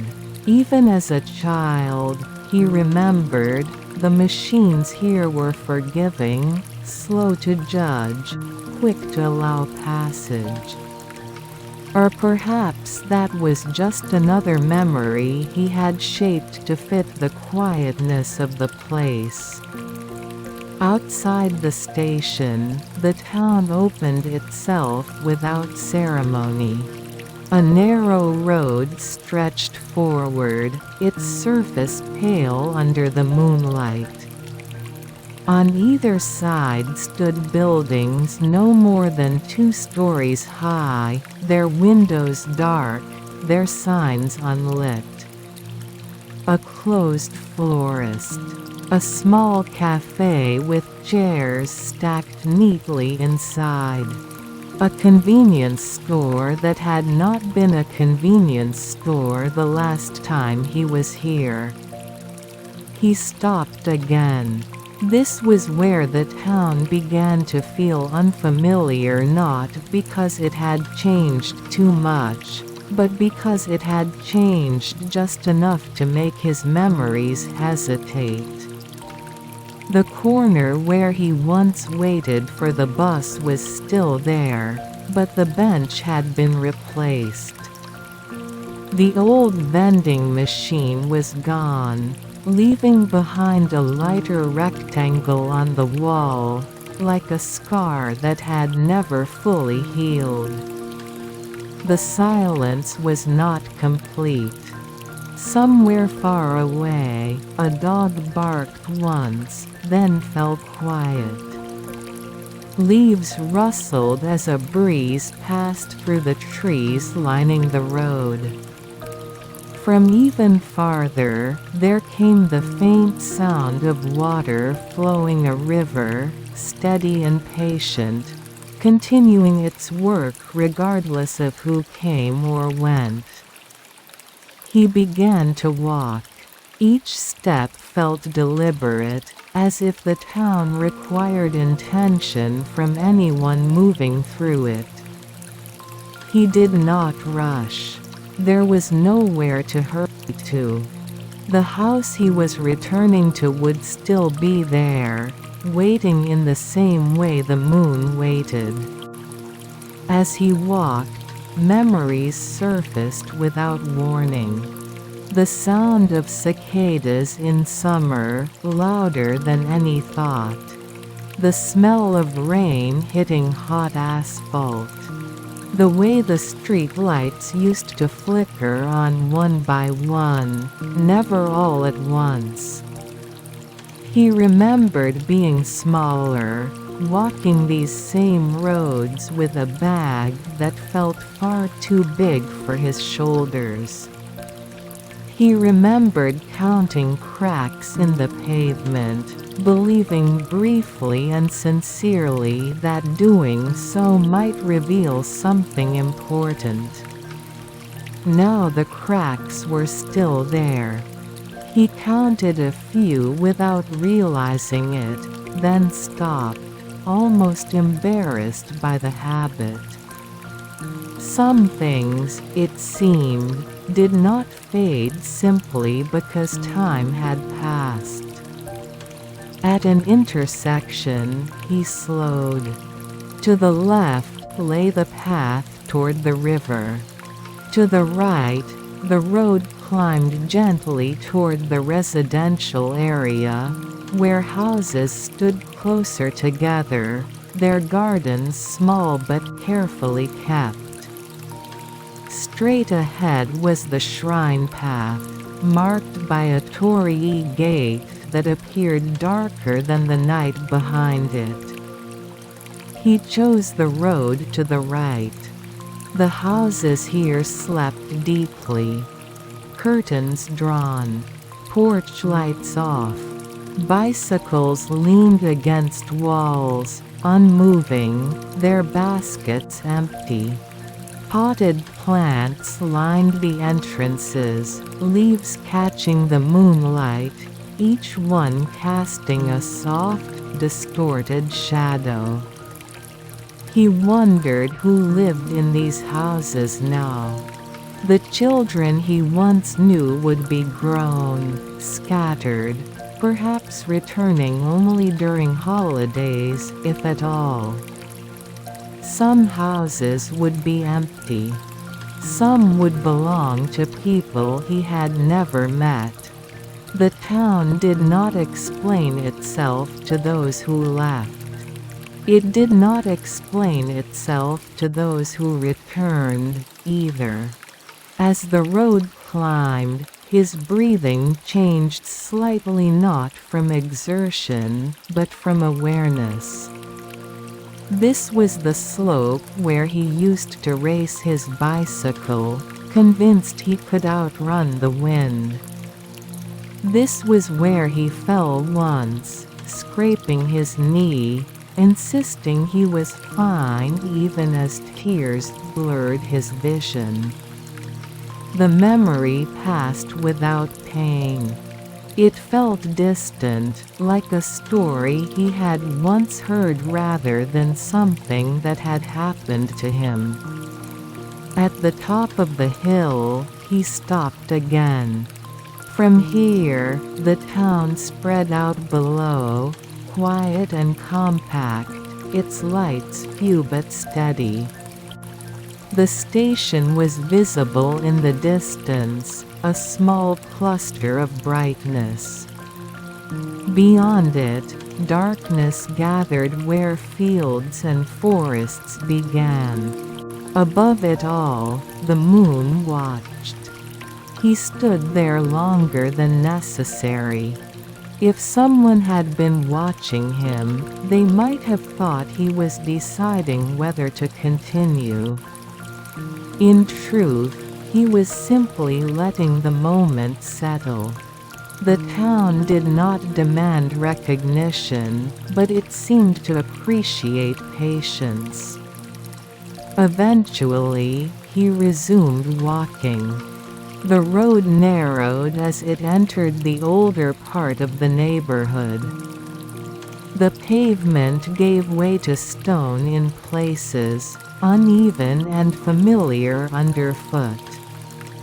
A low wall ran alongside the path, its surface cool when he brushed his fingers against it. He reached a gate. It was wooden, weathered, and slightly crooked. He remembered pushing it open countless times, sometimes gently, sometimes with the careless force of youth. Tonight, he hesitated before touching it. Then he pushed. The gate opened with a soft creak, a sound so familiar it felt like a greeting. Inside, the yard lay still. The ground was covered with gravel, pale and round, arranged carefully years ago and left mostly undisturbed since. A small tree stood near the center, its branches thinner than he remembered, or perhaps just more honest. The house waited beyond it. It was smaller than it had been in his memories, but no less solid. The wooden walls held the moonlight without reflecting it, absorbing it instead. The windows were dark, but not empty. They looked as though they were simply resting. He stepped inside the yard and closed the gate behind him. The sound echoed briefly, then faded. He did not turn on the light immediately.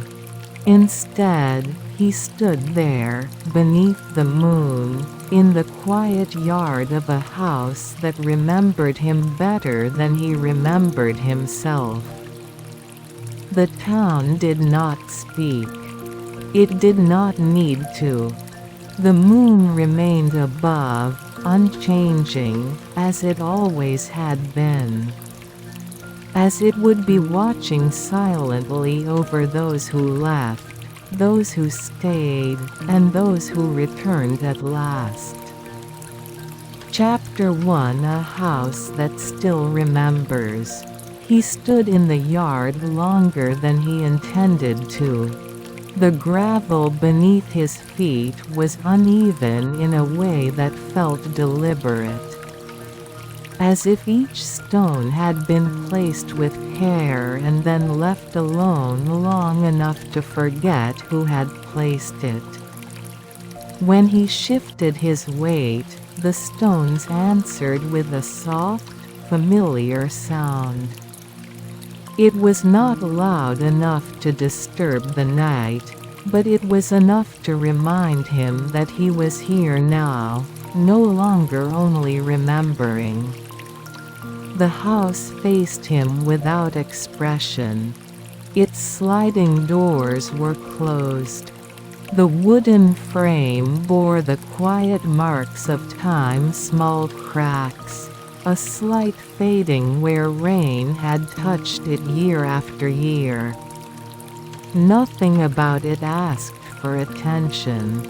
And yet, it held his gaze in the same way it always had. He reached into his bag and took out the key. It was lighter than he expected, cooler, too.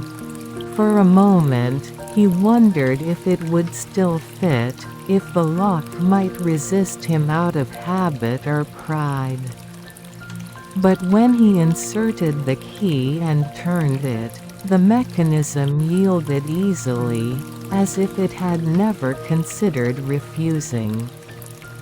The door slid open. The air inside was different. It was not stale, exactly, but it carried a layered scent, the lingering memory of tatami, wood, dust, and something faintly sweet, like dried grass or old paper. It was the smell of a space that had been closed, but not abandoned. He stepped inside and removed his shoes. The Gen-Con was dim, lit only by the moonlight that slipped in behind him. His shoes rested where he placed them, slightly askew, just as they always had when he was younger. He noticed this and straightened them, then paused, unsure why he had bothered. The floor beyond the threshold felt cooler beneath his socks. He closed the door gently, careful not to let it slide too fast. The sound it made was soft, respectful, as if the house itself preferred not to be startled awake. For a moment, he stood there in the darkness. Then he reached for the light switch near the entrance and turned it on. The light came slowly, flickering once before settling into a steady glow. It revealed the narrow hallway stretching ahead, its walls bare except for a faint mark where a calendar once hung. The wood panels reflected the light unevenly, absorbing it in places, returning it in others. Nothing had been rearranged. That realization arrived quietly but firmly. The house had not been waiting in anticipation, it had been waiting in stillness. He set his bag down and walked forward. On the right was the room that had once been used for meals. The low table was still there, its surface clean but dulled by age. The cushions were stacked neatly in the corner, their fabric faded but intact. He touched one with his fingertips, feeling the texture slightly rougher than he remembered. On the left was a smaller room, its sliding door partially open. Inside, shelves lined the wall, some empty, some holding objects he did not immediately recognize. A ceramic cup with a chipped rim. A stack of notebooks bound with a string. A radio that no longer worked. He did not enter. Some rooms felt complete without him. Further down the hall, the tatami room opened up. This had been where he slept. The futon was folded and placed against the wall, just as it always had been during the day. The tatami mats showed signs of wear, darkened areas where footsteps had passed repeatedly, lighter patches where furniture once stood. He knelt and rested his palm on the floor. The tatami was cool, firm, and faintly textured. It responded to his touch without comment, without recognition, and yet it felt undeniably familiar. He left his hand there for a few seconds, then stood again. The house did not rush him. He moved through the rooms slowly, not with the intention of inspecting them, but simply allowing his presence to pass through. The kitchen was small and clean, the sink was dry. A kettle rested on the stove. The refrigerator stood silent, its door bearing a single magnet shaped like a flower. He paused there. He did not remember where the magnet had come from, only that it had been there for as long as he could remember. It felt important in a way that did not require understanding. At the back of the house, he opened a door that led to a narrow corridor and then to the bath. The tub was empty, its surface smooth and pale. He imagined filling it with hot water, steam rising slowly, fogging the small window. The image was gentle enough to make his shoulders relax. He closed the door again. Returning to the tatami room, he set his bag down near the wall and unfolded the futon. The motion came back to him easily, guided by muscle memory rather than thought. He smoothed the fabric with both hands, pressing out wrinkles that did not truly matter.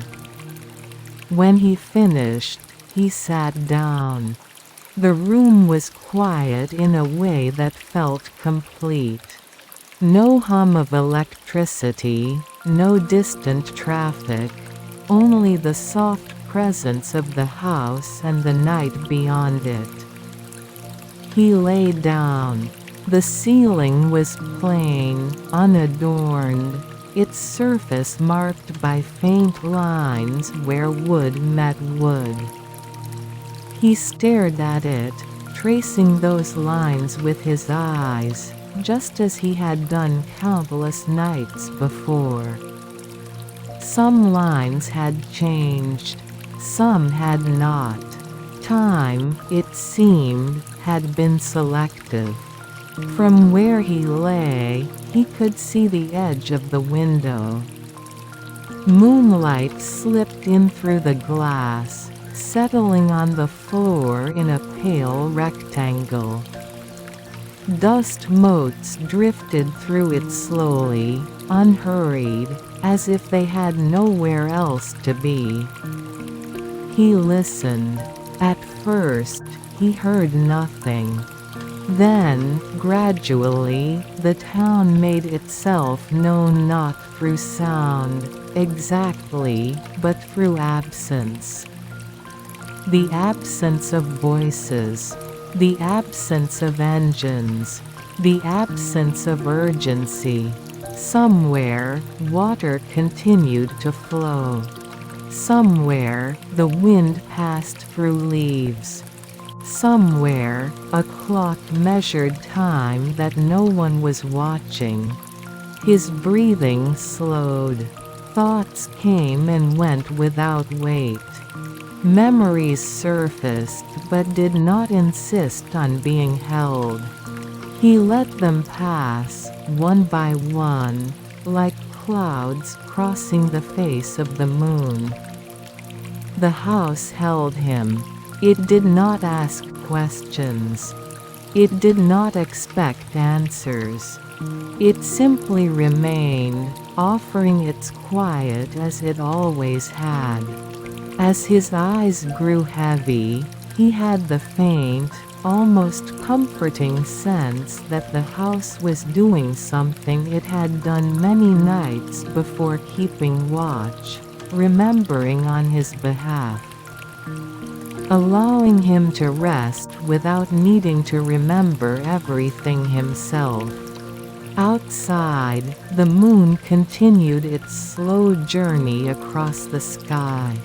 Inside, in a house that still remembered, he slept. Chapter 2: The Road That Leads Downward. Morning arrived without announcement. There was no alarm, no sudden shift in light, no sound that could be clearly identified as the beginning of a new day. Instead, the darkness in the room thinned gradually, as ink diluted by water. The edges of objects softened, then slowly found their shape again. He woke before he realized he was awake. For a moment, he did not remember where he was. The ceiling above him was unfamiliar in its details, yet deeply known in its presence. The faint smell of tatami reached him as he breathed in, and with it came understanding, quiet and complete. He lay still. Outside, the town was stirring, but only slightly. The sound of a bird calling once, then again, reached him through the open window. Somewhere nearby, something wooden shifted, perhaps a gate being opened, or a door responding to the breeze. He turned his head and watched the light move. The moon was gone, replaced by a pale sky that held no particular color. It was not quite blue yet, not quite gray. It was simply there, waiting. He sat up slowly and folded the futon, returning it to its place against the wall. The motions were careful but unhurried. The house accepted them without comment. After washing his face at the sink, he stepped outside.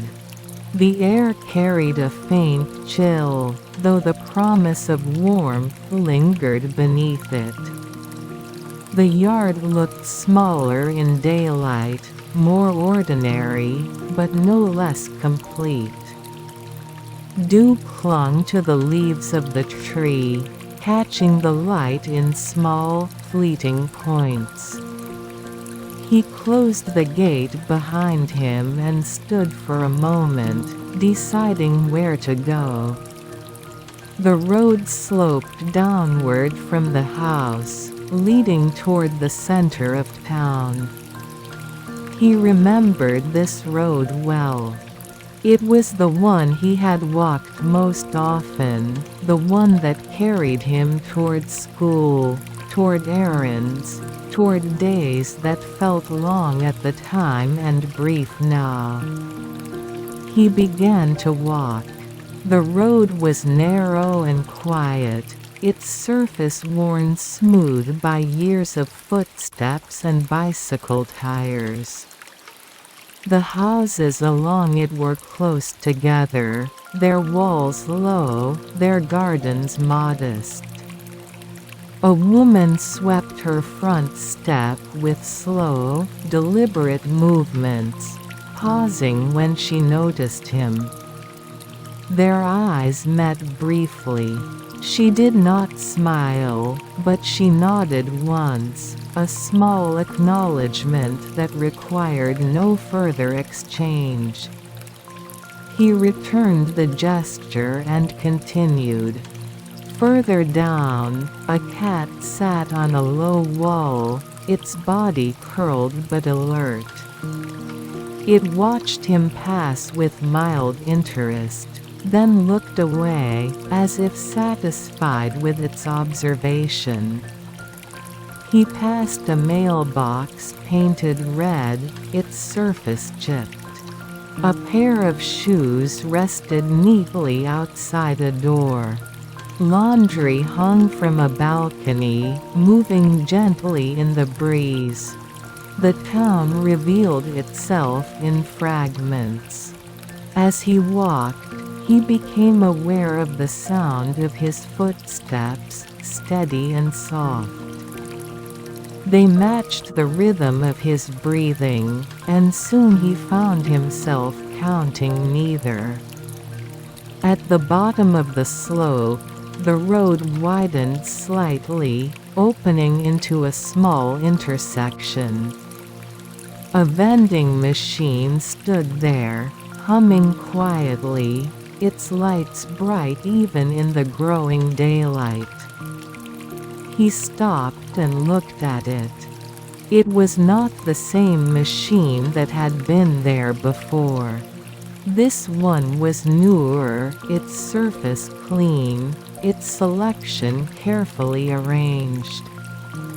And yet, the act of standing before it felt unchanged. He inserted a coin and chose a drink without thinking. The can was cool in his hand. He did not open it immediately. Instead, he held it, feeling its weight, listening to the faint sound of liquid shifting inside. When he finally pulled the tab, the sound seemed louder than it should have been, sharp and brief. He took a sip. The taste was simple, slightly sweet, exactly as he expected. He leaned against the wall beside the machine and let the moment settle. From here, he could see the road branching off in several directions. One led toward the river, another toward the station, another toward the shopping street that no longer felt like a shopping street at this hour. He chose the road toward the river. The path narrowed again, lined with tall grasses that brushed against his legs as he walked. The sound of water grew clearer, steady, and constant. It did not rush. It did not slow. When he reached the river bank, he stopped. The river flowed as it always had, its surface broken by small ripples that caught the light. Stones rested beneath the water, visible in places, blurred in others. The opposite bank rose gently, covered in grass and scattered trees. He walked along the path beside it. This had been a place of waiting. Waiting for friends. Waiting for answers. Waiting for time to move more quickly than it ever did. Now, he did not wait. He simply walked, matching his pace to the river's unhurried movement. The sound of water filled the space around him, smoothing the edges of thought. A memory surfaced sitting on the bank, skipping stones, counting how many times they touched the water before sinking. He smiled faintly, then let the memory pass. Further along, the path curved, leading back toward town. He followed it. By the time he reached the edge of the shopping street, more sounds had joined the morning. A shutter is being raised. A bicycle bell is ringing once. Voices, distant and indistinct.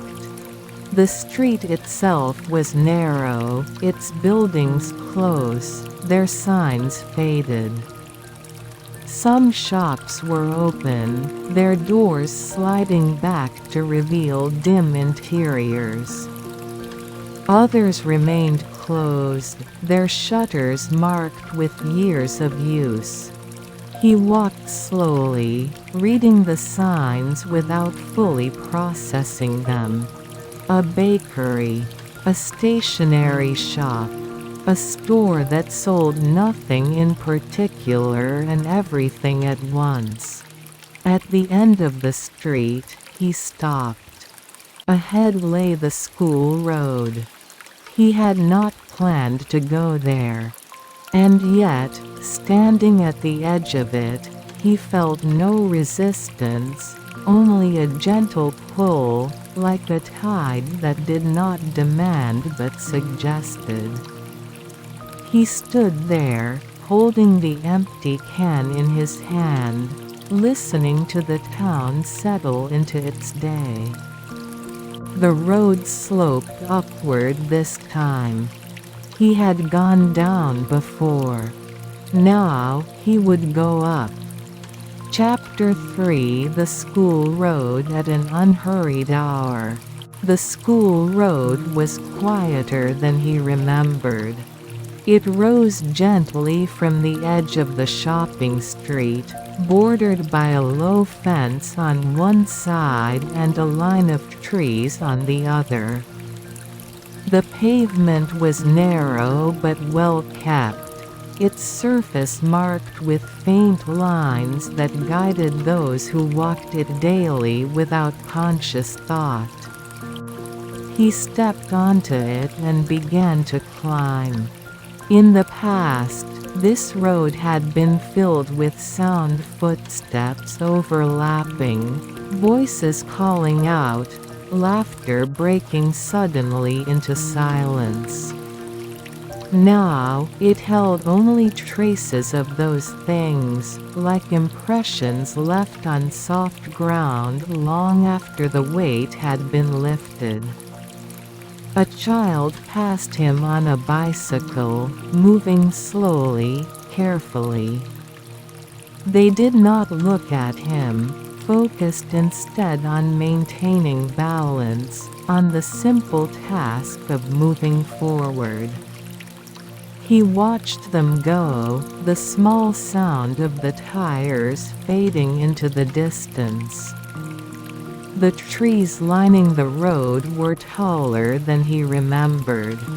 Their branches stretched overhead, forming a loose canopy that filtered the morning light. Leaves shifted gently, creating patterns of shadow that moved across the pavement in no hurry to settle. He walked beneath them, his steps falling naturally into the rhythm of the road. Halfway up, there was a bench. It had been placed there for those who needed to rest, though few ever admitted that need aloud. The wood was smooth from years of use, its edges rounded by time and weather. He sat down. From here, he could see part of the town below the rooftops clustered together, the faint glimmer of the river beyond them. The sounds reached him softly, carried upward without urgency. He rested his hands on his knees and breathed. When he was younger, he had sat here often, though never for long. There had always been a reason to move on, an expectation waiting at the top of the hill. Teachers, bells, schedules that did not bend. Now, nothing was waiting that required his arrival. The absence of that pressure felt strange at first, then gently reassuring. He closed his eyes. The light filtered through his eyelids, warm and diffuse. The scent of leaves and distant water mixed in the air. Somewhere nearby, an insect buzzed briefly, then fell silent. He opened his eyes again and stood. At the top of the road, the school came into view. Its buildings stood quietly, their white walls reflecting the daylight without glare. Windows were open, curtains shifting slightly in the breeze. The gate was closed, but not locked, as it often was during the day. He stopped a short distance away. He had not intended to enter. The thought had not formed clearly enough to be called a plan. And yet, standing there, he felt no barrier, only a gentle recognition. This place knew him, too. He walked closer, stopping at the gate. Beyond it lay the yard, wide and empty at this hour. Lines were painted faintly on the ground, marking spaces for games that would not begin for hours. A tree stood near the edge, its shadow stretching long and thin across the dirt. He rested his hand on the gate. The metal was cool, solid. He did not open it. Instead, he stood there, allowing memories to surface without inviting them. The sound of a bell. The weight of a bag on his shoulders. The quiet tension of waiting for a name to be called. They passed through him without lingering. He stepped back. Turning away from the school, he followed a side path that led around its perimeter. This path had always been quieter, used mostly by those who preferred not to be seen. It curved gently, bordered by grass and a low wall.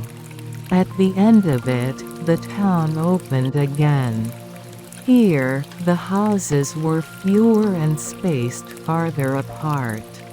The road flattened, stretching out toward fields that caught the sun openly. The air felt different, less contained, more expansive. He walked on. The further he went, the fewer sounds accompanied him. The town seemed to recede without resistance, leaving behind only what was necessary. His footsteps, his breathing, the steady presence of the day. Eventually, he stopped. There was no particular reason. No landmark that demanded attention. The road simply felt complete at that point. He turned back. The walk back felt shorter, though he knew it was not. The town welcomed him without comment, without acknowledgement. It did not mark his movements, only allowed them. By the time he reached the house again, the sun had risen higher. Light filled the yard, settling into familiar shapes. He opened the gate and stepped inside. The house accepted him as before. Inside, the rooms were brighter now, their details clearer. Dust motes danced in the sunlight, untroubled by his presence. He moved through the house quietly, making tea, sitting by the window, watching the light shift across the floor. The day unfolded without demand. Outside, the town continued its slow rhythm, shops opening, doors closing, footsteps passing and fading.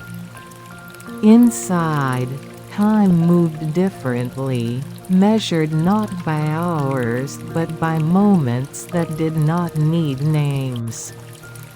Above it all, though unseen now, the moon still existed. It would return. And when it did, it would find the town much as it had left it, quiet, patient, and waiting. Chapter 4 Afternoon Without Names. The afternoon arrived so quietly that it was already there before he noticed it. Light shifted across the floor, moving from one edge of the tatami to the other, changing angle rather than intensity. The house breathed differently now, not awake, not asleep, but resting with its eyes half closed. He sat near the window with a cup of tea cooling slowly in his hands. Outside, the yard was still. The trees' leaves barely moved, each one holding its shape as if listening. Shadows lay where they had settled, untroubled by urgency. He did not check the time. There was no clock in the room, and even if there had been, he suspected he would have ignored it. Afternoon here did not require measurement. It simply existed, expanding gently to fill the space it was given. At some point, he stood and opened the sliding door that led to the Ingawa. The wooden boards were warm beneath his feet. He stepped out and sat down, legs folded, back against the frame of the house. From here, the yard appeared slightly farther away, as if seen through a thin layer of thought. A breeze passed through, carrying the faint sound of distant activity, voices too far to form words. The hum of something mechanical that did not insist on attention. He closed his eyes. In this half-light, memories did not arrive as scenes, but as textures. The feeling of summer afternoons that seemed endless. The weight of boredom was not unpleasant, only wide. The sense that time was something to be endured rather than filled. Now, time felt different. It did not stretch. It did not press. It simply remained. He opened his eyes again and watched an ant cross the edge of the wooden floor, moving with purpose that did not require explanation. It disappeared into a crack, leaving no trace of its passage. Inside the house, the air shifted as heat settled gently into the walls. The scent of tea lingered, mingling with wood and tatami, forming something that felt complete enough to leave unnamed. He returned inside. In the small room with shelves, he knelt and examined the notebooks tied with a string. He chose one at random and untied it carefully, as if it might resist sudden movement. The pages were filled with writing. Not his. The handwriting was neat, deliberate, and slightly uneven in places. Lists. Short notes. Dates without explanation. Observations about weather, about errands completed, about things that might be needed later. He read without urgency. The words did not tell a story in the usual sense. They formed a rhythm, instead a record of days lived quietly, attentively, without expectation of being read by anyone else. He closed the notebook and retied the string. Some things were not meant to be continued. They were meant to be acknowledged, then left as they were. In the kitchen, sunlight pooled on the floor. He stood there for a moment, then opened the refrigerator. It was mostly empty. He closed it again without disappointment. He ate simply. Food tasted different here. Not better, not worse, just more present. Each bite occupied its moment fully, then let it go. When he finished, he washed the dishes and placed them where they belonged. The sound of water was steady, unremarkable, and deeply reassuring. Later, he lay down again in the tatami room. Not to sleep. Just to rest. The ceiling accepted his gaze once more. The lines had not changed since morning. Neither had he, in any way that needed noticing. Outside, the afternoon deepened. Shadows shortened, then lengthened again, almost imperceptibly. The town moved through its routines at a distance, never pressing too close. A bicycle passed. A door opened, then closed. Somewhere, someone called a name, and somewhere else, someone answered. He listened without attachment. At some point, his thoughts drifted into a space without images. Not sleep, exactly, but something adjacent to it. A softness that held him without asking for surrender. When he opened his eyes again, the light had changed. The room was tinted with gold now, the edges of objects softened. Dust motes moved more slowly, as if tired from their earlier dance. Evening was approaching. He sat up and exhaled, a breath he had not realized he was holding. The day had passed. Not quickly. Not slowly. Simply and without names. Chapter 5. When evening begins to settle. Evening did not arrive all at once. It announced itself through small changes, the way the light lost its warmth, the way shadows lengthened and began to detach themselves from the objects that cast them. The house noticed first, its rooms adjusting quietly, corners deepening, surfaces growing calmer. He stood and slid open the window a little wider. Cooler air entered, carrying with it the scent of earth and something faintly metallic, like distant rain that had not yet fallen. The town sounded different now. Not louder, not quieter, just layered. Sounds overlapped gently, each aware of the others. He stepped outside again. The yard had shifted. Where it had felt open and exposed in the afternoon, it now felt enclosed, held together by the approaching night. The trees' leaves darkened, their edges less distinct. Gravel no longer reflected light but absorbed it. He walked to the gate and opened it.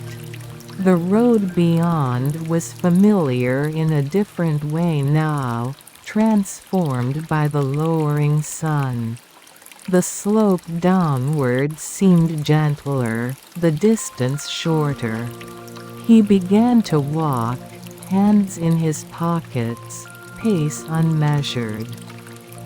Along the way, lights began to appear. A porch lamp turned on.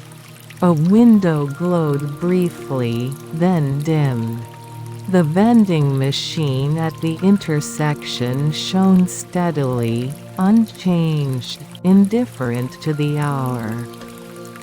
He passed a small shrine set back from the road. Its stone lanterns were unlit, but the space around it felt awake, attentive. He paused, bowed lightly, not out of obligation, but out of habit, and continued. The sky shifted again. Colors layered themselves, carefully pale orange near the horizon, fading into gray, then into the first suggestion of blue. Clouds moved slowly, their shapes soft, undecided. At the river, he stopped. The water reflected the sky in fragments, each ripple carrying a different shade. The sound of it felt fuller now, as if evening had permitted it to be heard more clearly. He leaned on the railing and watched. When he was younger, evenings like this had felt like endings. The close of something that could not be held onto. Now, they felt more like pauses, gentle transitions that did not insist on direction. Behind him, footsteps approached. He turned slightly, but the sound passed without interruption. Someone walking home. Someone is heading out. The distinction no longer felt important. As the light faded, the first stars appeared hesitant, easily overlooked. He counted one without meaning to, then stopped. Some habits returned uninvited. He left the river and followed the road back toward the house. By the time he reached the slope upward, the sky had deepened into blue. Streetlights flickered on one by one, never all at once, just as he remembered. Each light created a small island of clarity, surrounded by softness. The climb felt slower now, not from effort, but from awareness. At the top, he paused and looked back. The town lay beneath him, gathered closely, its lights sparse but steady. Smoke rose faintly from somewhere, dissolving almost immediately into the darkening sky. Above it all, the moon appeared. It was not fully risen yet, just a pale curve lifting itself free of the horizon. Its light was subtle, easy to miss if one did not know where to look. He stood until it rose higher. Then he turned and walked the final stretch home. Inside, the house welcomed the evening the way it had welcomed morning, with acceptance rather than enthusiasm. He turned on a single light in the kitchen and left the others dark. Dinner was simple. He ate slowly, listening to the sounds beyond the walls. The town is settling. Doors closing. Conversations ending. The gradual thinning of movement. Afterward, he washed the dishes and dried them, placing each one carefully where it belonged. The routine felt complete, self-contained. In the tatami room, he unfolded the futon again. Night had fully arrived now. The window reflected faint light from inside, but beyond it, the moon cast its quiet presence across the yard. Shadows gathered where they pleased. He lay down. The day released him. Outside, the town grew still once more, returning to the state it knew best. Inside, in a house that remembered, he allowed his thoughts to slow, to drift, to dissolve into the steady rhythm of breathing. Above the silent town, the moon continued its watch. Unhurried, unchanged, waiting. Chapter 6: The Quiet That Returns at Night. Night did not fall so much as it gathered. It gathered in the spaces between houses, in the pauses between sounds, in the intervals where nothing needed to happen. The town accepted it without resistance, settling into a shape it had practiced for many years. He lay on the futon, eyes half open. The room was dark now, but not empty. Moonlight slipped through the window, pale and diffused, resting on the floor in a shape that shifted slowly as the night progressed. The edges of the room softened, objects losing their insistence on form. He listened. The house made small sounds, wood adjusting to the cooler air, something clicking faintly as it relaxed. These sounds were not interruptions. They were confirmations. Outside, a breeze passed through the yard. Leaves brushed against one another, then grew still. Somewhere in the distance, a train moved through the night, its sound low and drawn out, never quite arriving, never fully leaving. His breathing slowed. Thoughts came, but they did not stay long enough to become stories. They drifted in, hovered briefly, then dissolved, like mist touched by light. He remembered nights like this. Not specific ones. Not moments tied to dates or events. Just the feeling of lying awake, aware of the world continuing quietly beyond the walls. A sense that nothing was being missed, because nothing was meant to be grasped. The moon climbed higher. Its light shifted across the room, touching the edge of the folded futon, the corner of the wall, the faint outline of the sliding door. It did not hurry. It did not linger. It simply moved. He turned onto his side. From this angle, he could see the yard more clearly. The tree stood still, its branches drawn in, its leaves catching the light unevenly. Shadows lay beneath it, layered and deep. A cat moved along the fence. Its shape appeared briefly, fluid and silent, then disappeared into darkness.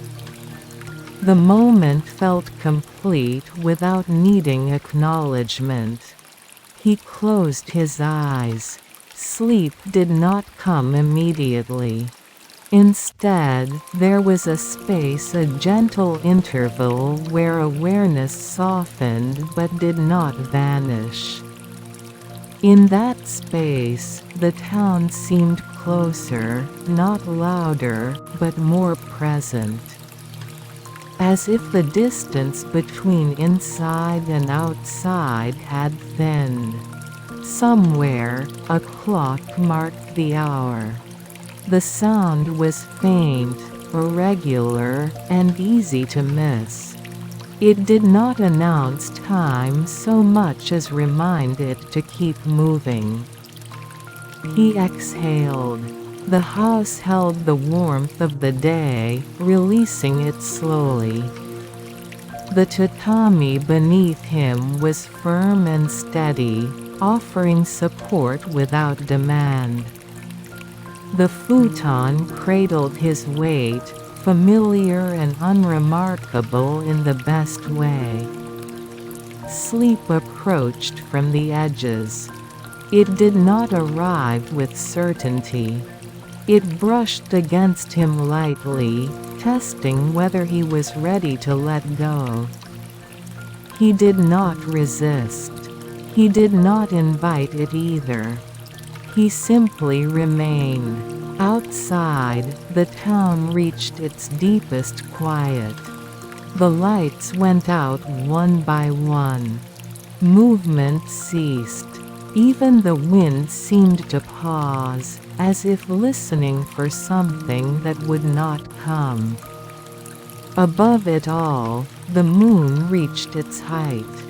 Its light spread evenly, touching roofs, roads, trees, and the narrow river that continued its patient flow. It watched without judgment, without memory, without intention. Inside the house, his breathing deepened.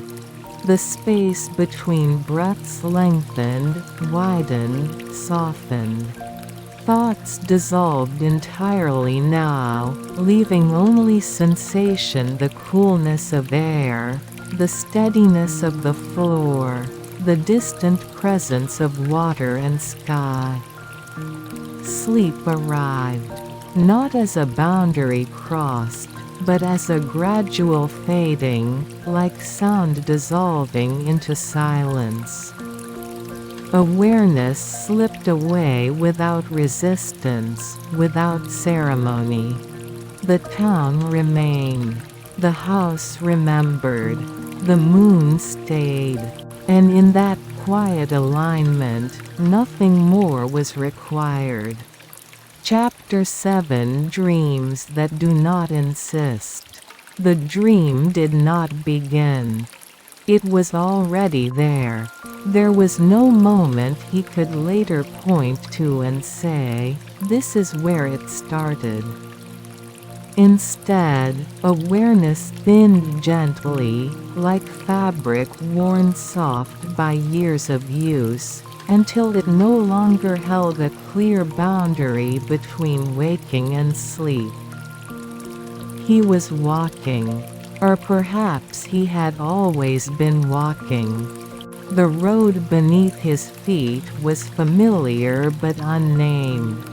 It did not belong to a specific place, yet it carried the texture of many roads. Layered together, the smoothness of stone warmed by sun, the faint unevenness of old pavement, the soft give of earth beneath fallen leaves. There was no sky above him. Or rather, there was light, but it came from everywhere equally.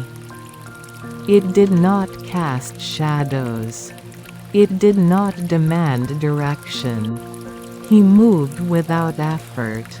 In the distance, shapes suggested buildings, but when he looked more closely, they softened, losing edges, becoming impressions rather than structures. A house that felt like his own, though it was not the one he slept in. A gate that seemed familiar without ever being crossed.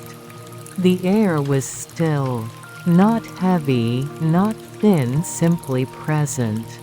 It carried no scent that could be named, yet it felt complete, as if it held the memory of many seasons without favoring any one of them. He became aware of sound. Not voices, not words, a rhythm. It was slow and even, like breathing that did not belong to a single body.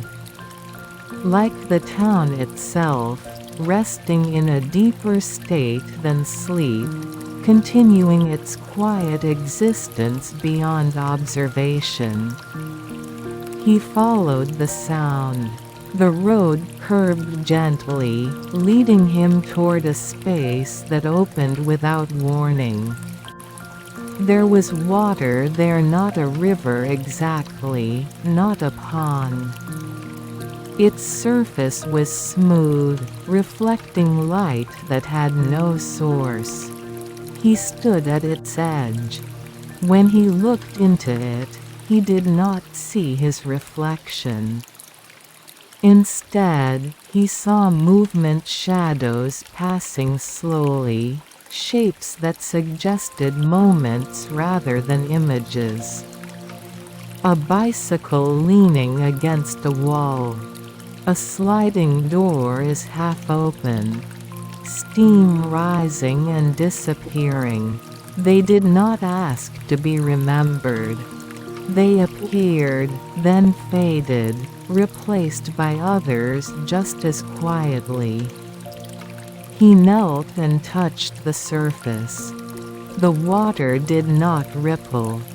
It accepted his presence without response, as if it had already accounted for him long before he arrived. Somewhere behind him, footsteps approached. He did not turn. He knew, without knowing how, that whoever or whatever it was did not require acknowledgement. The footsteps stopped, remaining at a respectful distance, sharing the same quiet space without merging into it. Time did not move here. Or perhaps it moved so evenly that it could not be felt. There was no anticipation, no sequence, only continuation. He stood again and walked on. The road rose slightly, then leveled out. Trees appeared on either side, their leaves motionless, their branches neither reaching nor retreating. They did not block the path. They did not guide it. They simply were. As he passed beneath them, small lights appeared, soft points, like reflections caught briefly and then released. They drifted without direction, gathering and separating in slow patterns. He watched them without curiosity. Curiosity belonged to waking. Here, there was only allowance. Gradually, the scene thinned. Shapes became lighter, less defined. The road softened beneath his feet until it no longer felt like something he was walking on, but something he was moving through. The rhythm faded. The water was gone. The lights dissolved. What remained was sensation without form, a warmth, a steadiness, a sense of being held without hands. And then even that began to loosen. Breathing deepened somewhere. Not in the dream, but beyond it. The dream did not end. It simply stepped aside. Chapter 8 Morning that returns without hurry. Morning returned the way it always did here. Without insistence. Without purpose. Without asking whether anyone was ready. Light seeped into the room slowly, gathering first at the edges, then spreading inward. It did not wake him so much as remind him that waking was possible. He lay still. The dream had already receded, leaving behind no clear images, only a softness that lingered in his chest and shoulders. It felt like warmth after a bath, present but impossible to describe. Outside, the town breathed. A bird called once, then paused, as if listening for a reply that did not come. Somewhere, a door slid open and closed again. The sound of water, always the water, continued its steady movement. He opened his eyes. The ceiling greeted him quietly. The familiar lines were there, unchanged, unconcerned with his return to awareness. The room was pale now, its colors softened by early light. He sat up and folded the futon. The act felt ceremonial, though no one was watching. The fabric held the faint warmth of sleep, releasing it slowly as he pressed it into shape. After washing his face, he stood at the window. The yard was bright but calm. Dew clung to the gravel and leaves, scattering light in small, temporary patterns. The tree stood as it always had, neither welcoming nor distant. He stepped outside. The air was cool and clean, carrying the promise of warmth later in the day. He breathed it in deeply, then exhaled, feeling the night fully release him. The gate opened with the same soft sound. The road beyond waited. He did not hesitate this time. He walked without deciding where to go, trusting the town to hold the path for him. His steps found their rhythm easily, guided by memory that did not demand attention. At the intersection, the vending machine hummed. He smiled faintly and passed it without stopping. The river greeted him with its quiet persistence. Morning light broke across its surface, fragmenting into moving patterns that never repeated. He leaned on the railing and watched, allowing the moment to complete itself. Further along, the shopping street was waking. Shutters rose slowly. A shopkeeper swept the entrance, the broom moving in long, patient arcs. The smell of bread drifted faintly from somewhere unseen. He walked through without entering. Some mornings were meant only for passing. When he reached the slope leading back up toward the house, he slowed, not from fatigue, but from awareness. This road no longer felt like something to be climbed or descended.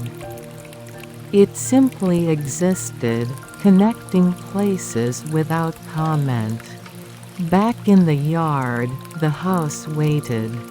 Inside, light filled the rooms more fully now, touching surfaces that had been shadowed the night before.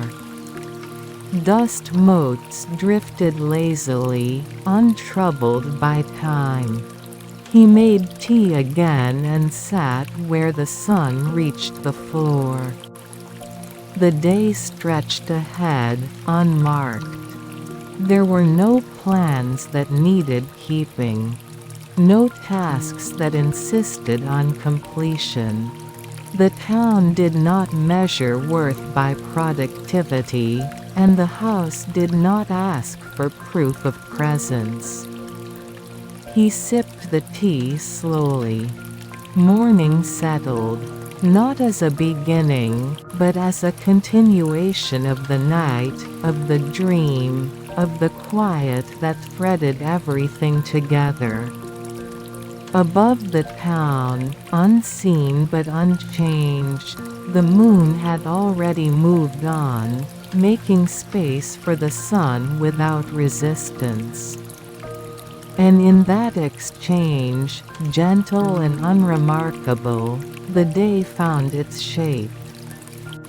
Chapter 9: The Town in Repetition. The town revealed itself again. Not as something new, but as something repeated. He walked the same roads he had walked the day before. The downward slope from the house. The intersection with the vending machine. The narrow path led toward the river. Each step landed where another step had already been, perhaps many times before. And yet, nothing felt duplicated.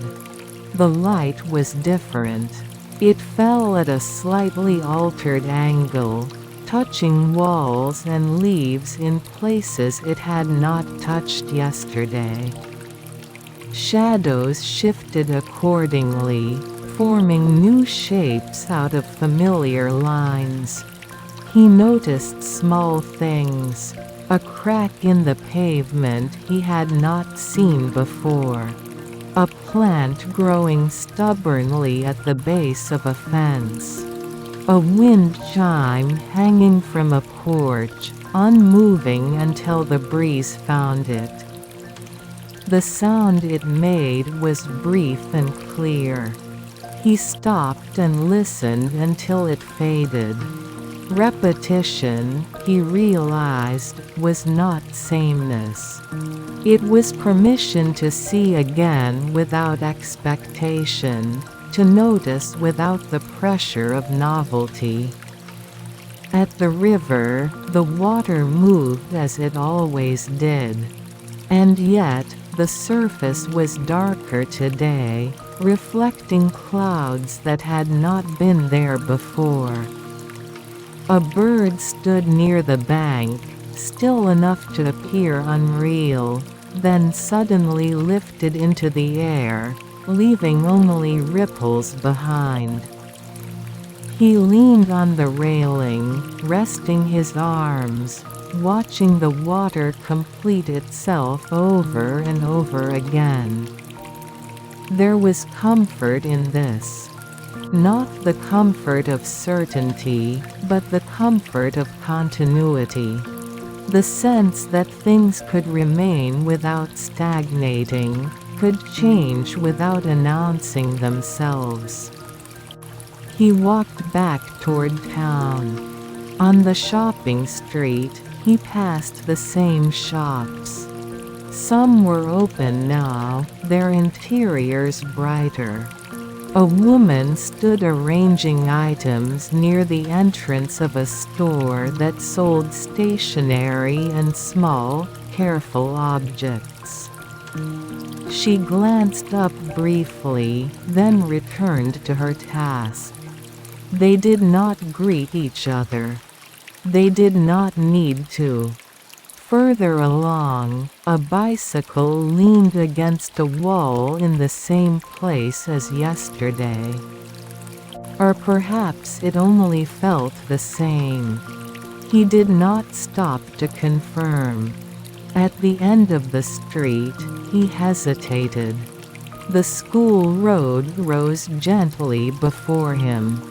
He had walked it already. He knew where it led. There was nothing new waiting at the top. And yet, he stepped onto it again. The climb felt easier this time. Not because the slope had changed, but because his body no longer questioned the act of climbing. The bench halfway up was empty, warmed by the sun. He did not sit. At the top, he paused, as he had before. The school stood quietly, unchanged in its stillness. The gate was open now, children's voices drifting faintly from inside. The sound did not pull him forward. It did not push him away. It simply passed through. He turned and followed the path around the perimeter again. On the far side, the fields stretched out, open and bright. The sky above them was wide, holding nothing of interest and everything at once. He walked until the town softened at the edges, then stopped. This time, when he turned back, the town felt closer. Not physically, emotionally, as if repetition had woven a thin thread between him and the place, strengthening it with each unremarkable step. Back at the house, the afternoon unfolded much like the one before. The tea cooled in his cup. Light moved across the floor. Sounds came and went without attachment. He lay down again, not to sleep, but to rest in the space between doing and not doing. Time moved. Evening approached. The moon would rise again, unchanged, unburdened by the days that passed beneath it. And he would be there to see it. Not as a visitor. Not yet, as someone who belonged, but as someone present enough to notice the difference. Chapter 10. A name spoken softly. It happened without ceremony. He was walking through the shopping street again, late in the afternoon, when the light had begun to soften but had not yet given way to evening. The shutters were half closed now, the rhythm of the street slowing as the day prepared to release itself. He passed the stationery shop. This time, the woman standing near the entrance looked up. She spoke his name, not loudly, not with surprise, just enough to be certain it was meant for him. He stopped. The sound of his name felt unfamiliar in the open air, as if it had been resting unused for some time and had only just been lifted again. He turned slowly. The woman watched him with a calm expression. She was older than she had been in his memory, but not in a way that felt like loss. Time had settled on her evenly, softening some lines, deepening others. She stepped a little closer. "It is you," she said, more to herself than to him. He nodded. "Yes," he replied. The word felt adequate. Nothing more was required. They stood there for a moment, sharing the narrow space between shop and street. The sounds of the town continued around them, unbothered by the meeting. "You came back," she said. It was not a question. "Yes," he said again. She smiled, faintly. "I thought so," she said. "The house has been lit at night." He did not ask how she knew. In a town like this, knowledge moved quietly, without explanation. They did not speak of how long it had been. They did not speak of why he had left. Instead, she gestured toward the shop. "Tea?" she offered. Just for a moment. He followed her inside.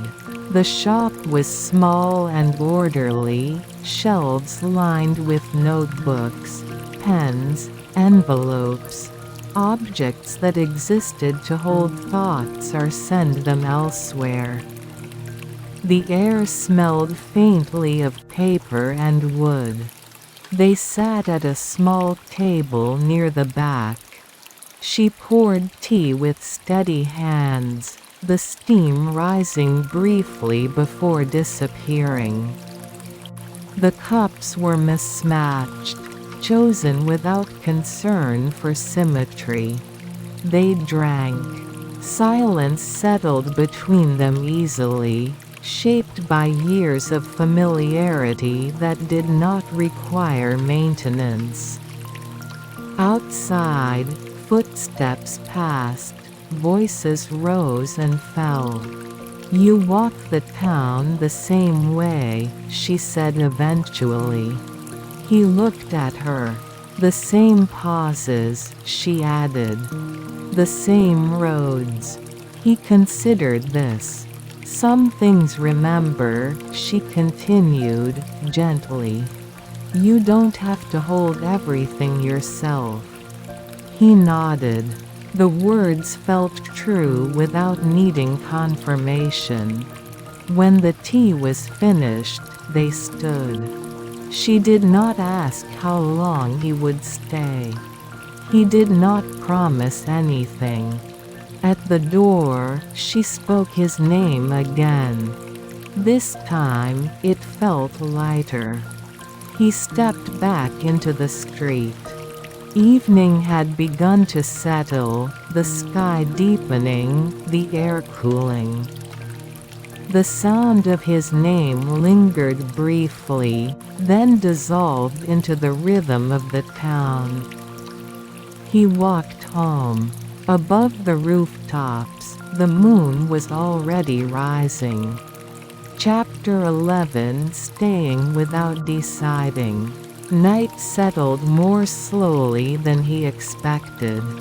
It did not arrive as a clear division between day and darkness, but as a gradual easing light.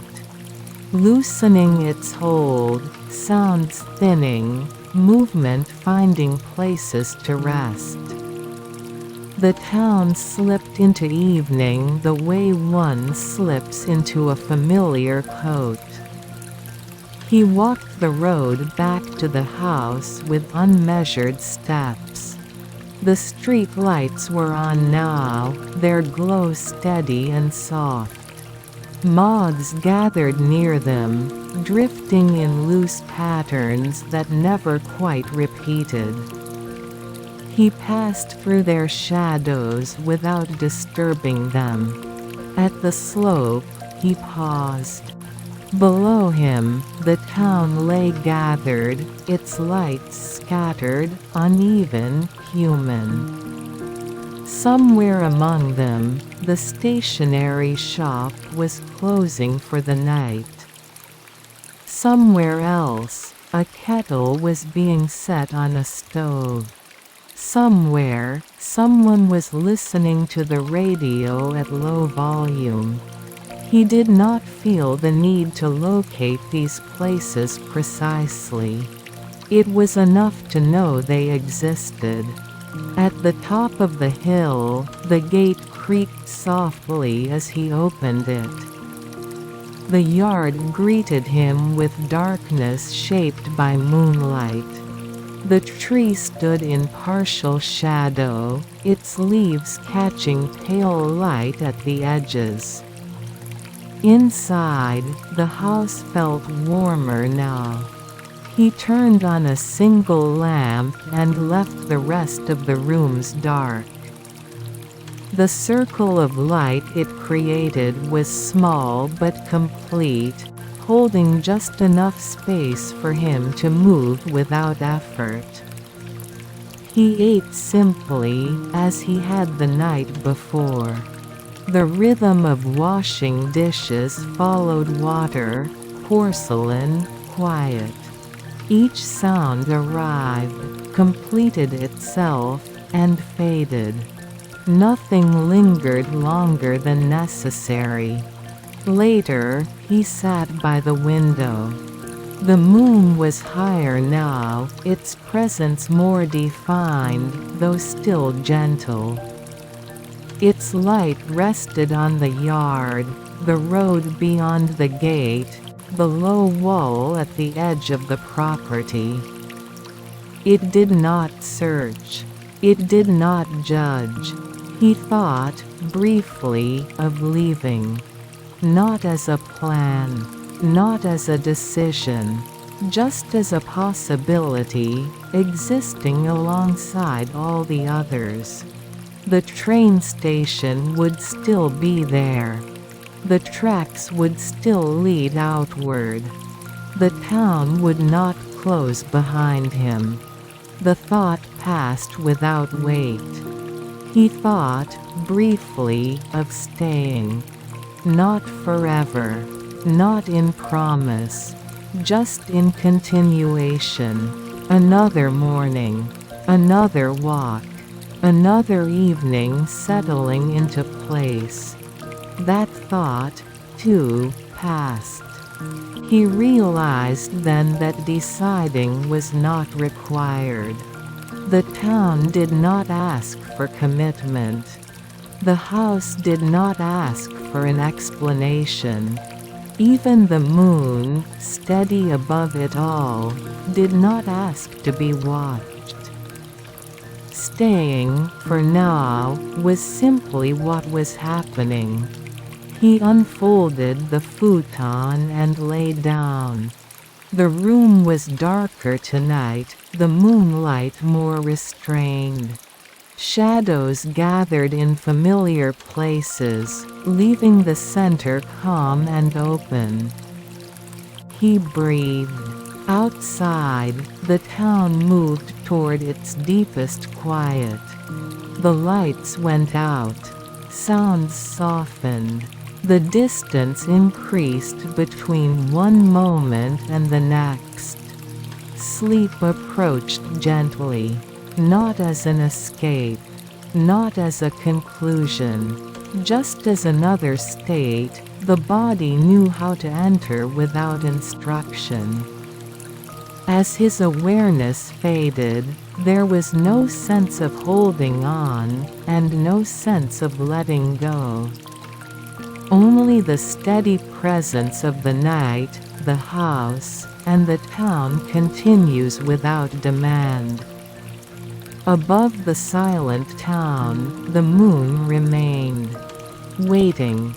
Chapter 12 The Moon Above a Silent Town. The moon had crossed the sky more times than he could count. It had done so without marking the days, without distinguishing one night from another. And yet, on this night, its presence felt complete in a way that did not ask to be explained. He stood in the yard. The gate was closed behind him. The house rested at his back, its windows dark, its shape familiar in the way of something that did not need attention to remain known. The tree stood quietly, its branches still, its shadow layered gently on the ground. Above it all, the moon watched. Not from a distance, and not with closeness. It occupied its place fully, touching the town without reaching for it. He breathed in the night air. The town was quiet now, quieter than it had been in the early hours, quieter than in the moments before sleep. This was the stillness that arrived only after everything else had finished moving. He walked to the gate and opened it. The road beyond lay empty, pale under the moonlight. Streetlights glowed at intervals, their light softened by the hour. No footsteps echoed, no voices lingered. He stepped out and closed the gate behind him. The sound was soft, final, and yet not an ending. He walked, not toward the station, not toward the river, not toward any place that required arrival. He walked because the road existed. Each step felt steady, unremarkable, complete. The town unfolded around him in its night shape, houses drawn inward, windows dark, gardens holding their breath. At the slope, he stopped. Below him, the town lay gathered in silence, its form clear beneath the moon. The station lights were dim now. The river reflected a thin line of silver. The shopping street rested, shutters closed, signs unlit. He stood there for a long moment. If someone had been watching, they might have thought he was deciding something. In truth, he was simply allowing the night to finish being night. Eventually, he turned back. The house waited. Inside, the futon lay folded, ready. The room held the day lightly, without attachment. Moonlight traced the floor, familiar and unchanged. He lay down. The ceiling accepted his gaze one last time, then released it as his eyes closed. Breathing slowed. The body settled. Outside, the town remained as it was. Not waiting. Not moving on. Just being.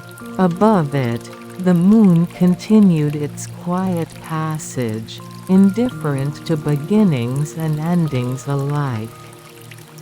And in that calm alignment, house, town, night, and sky, nothing more needed to be said. The moon remained above a silent town.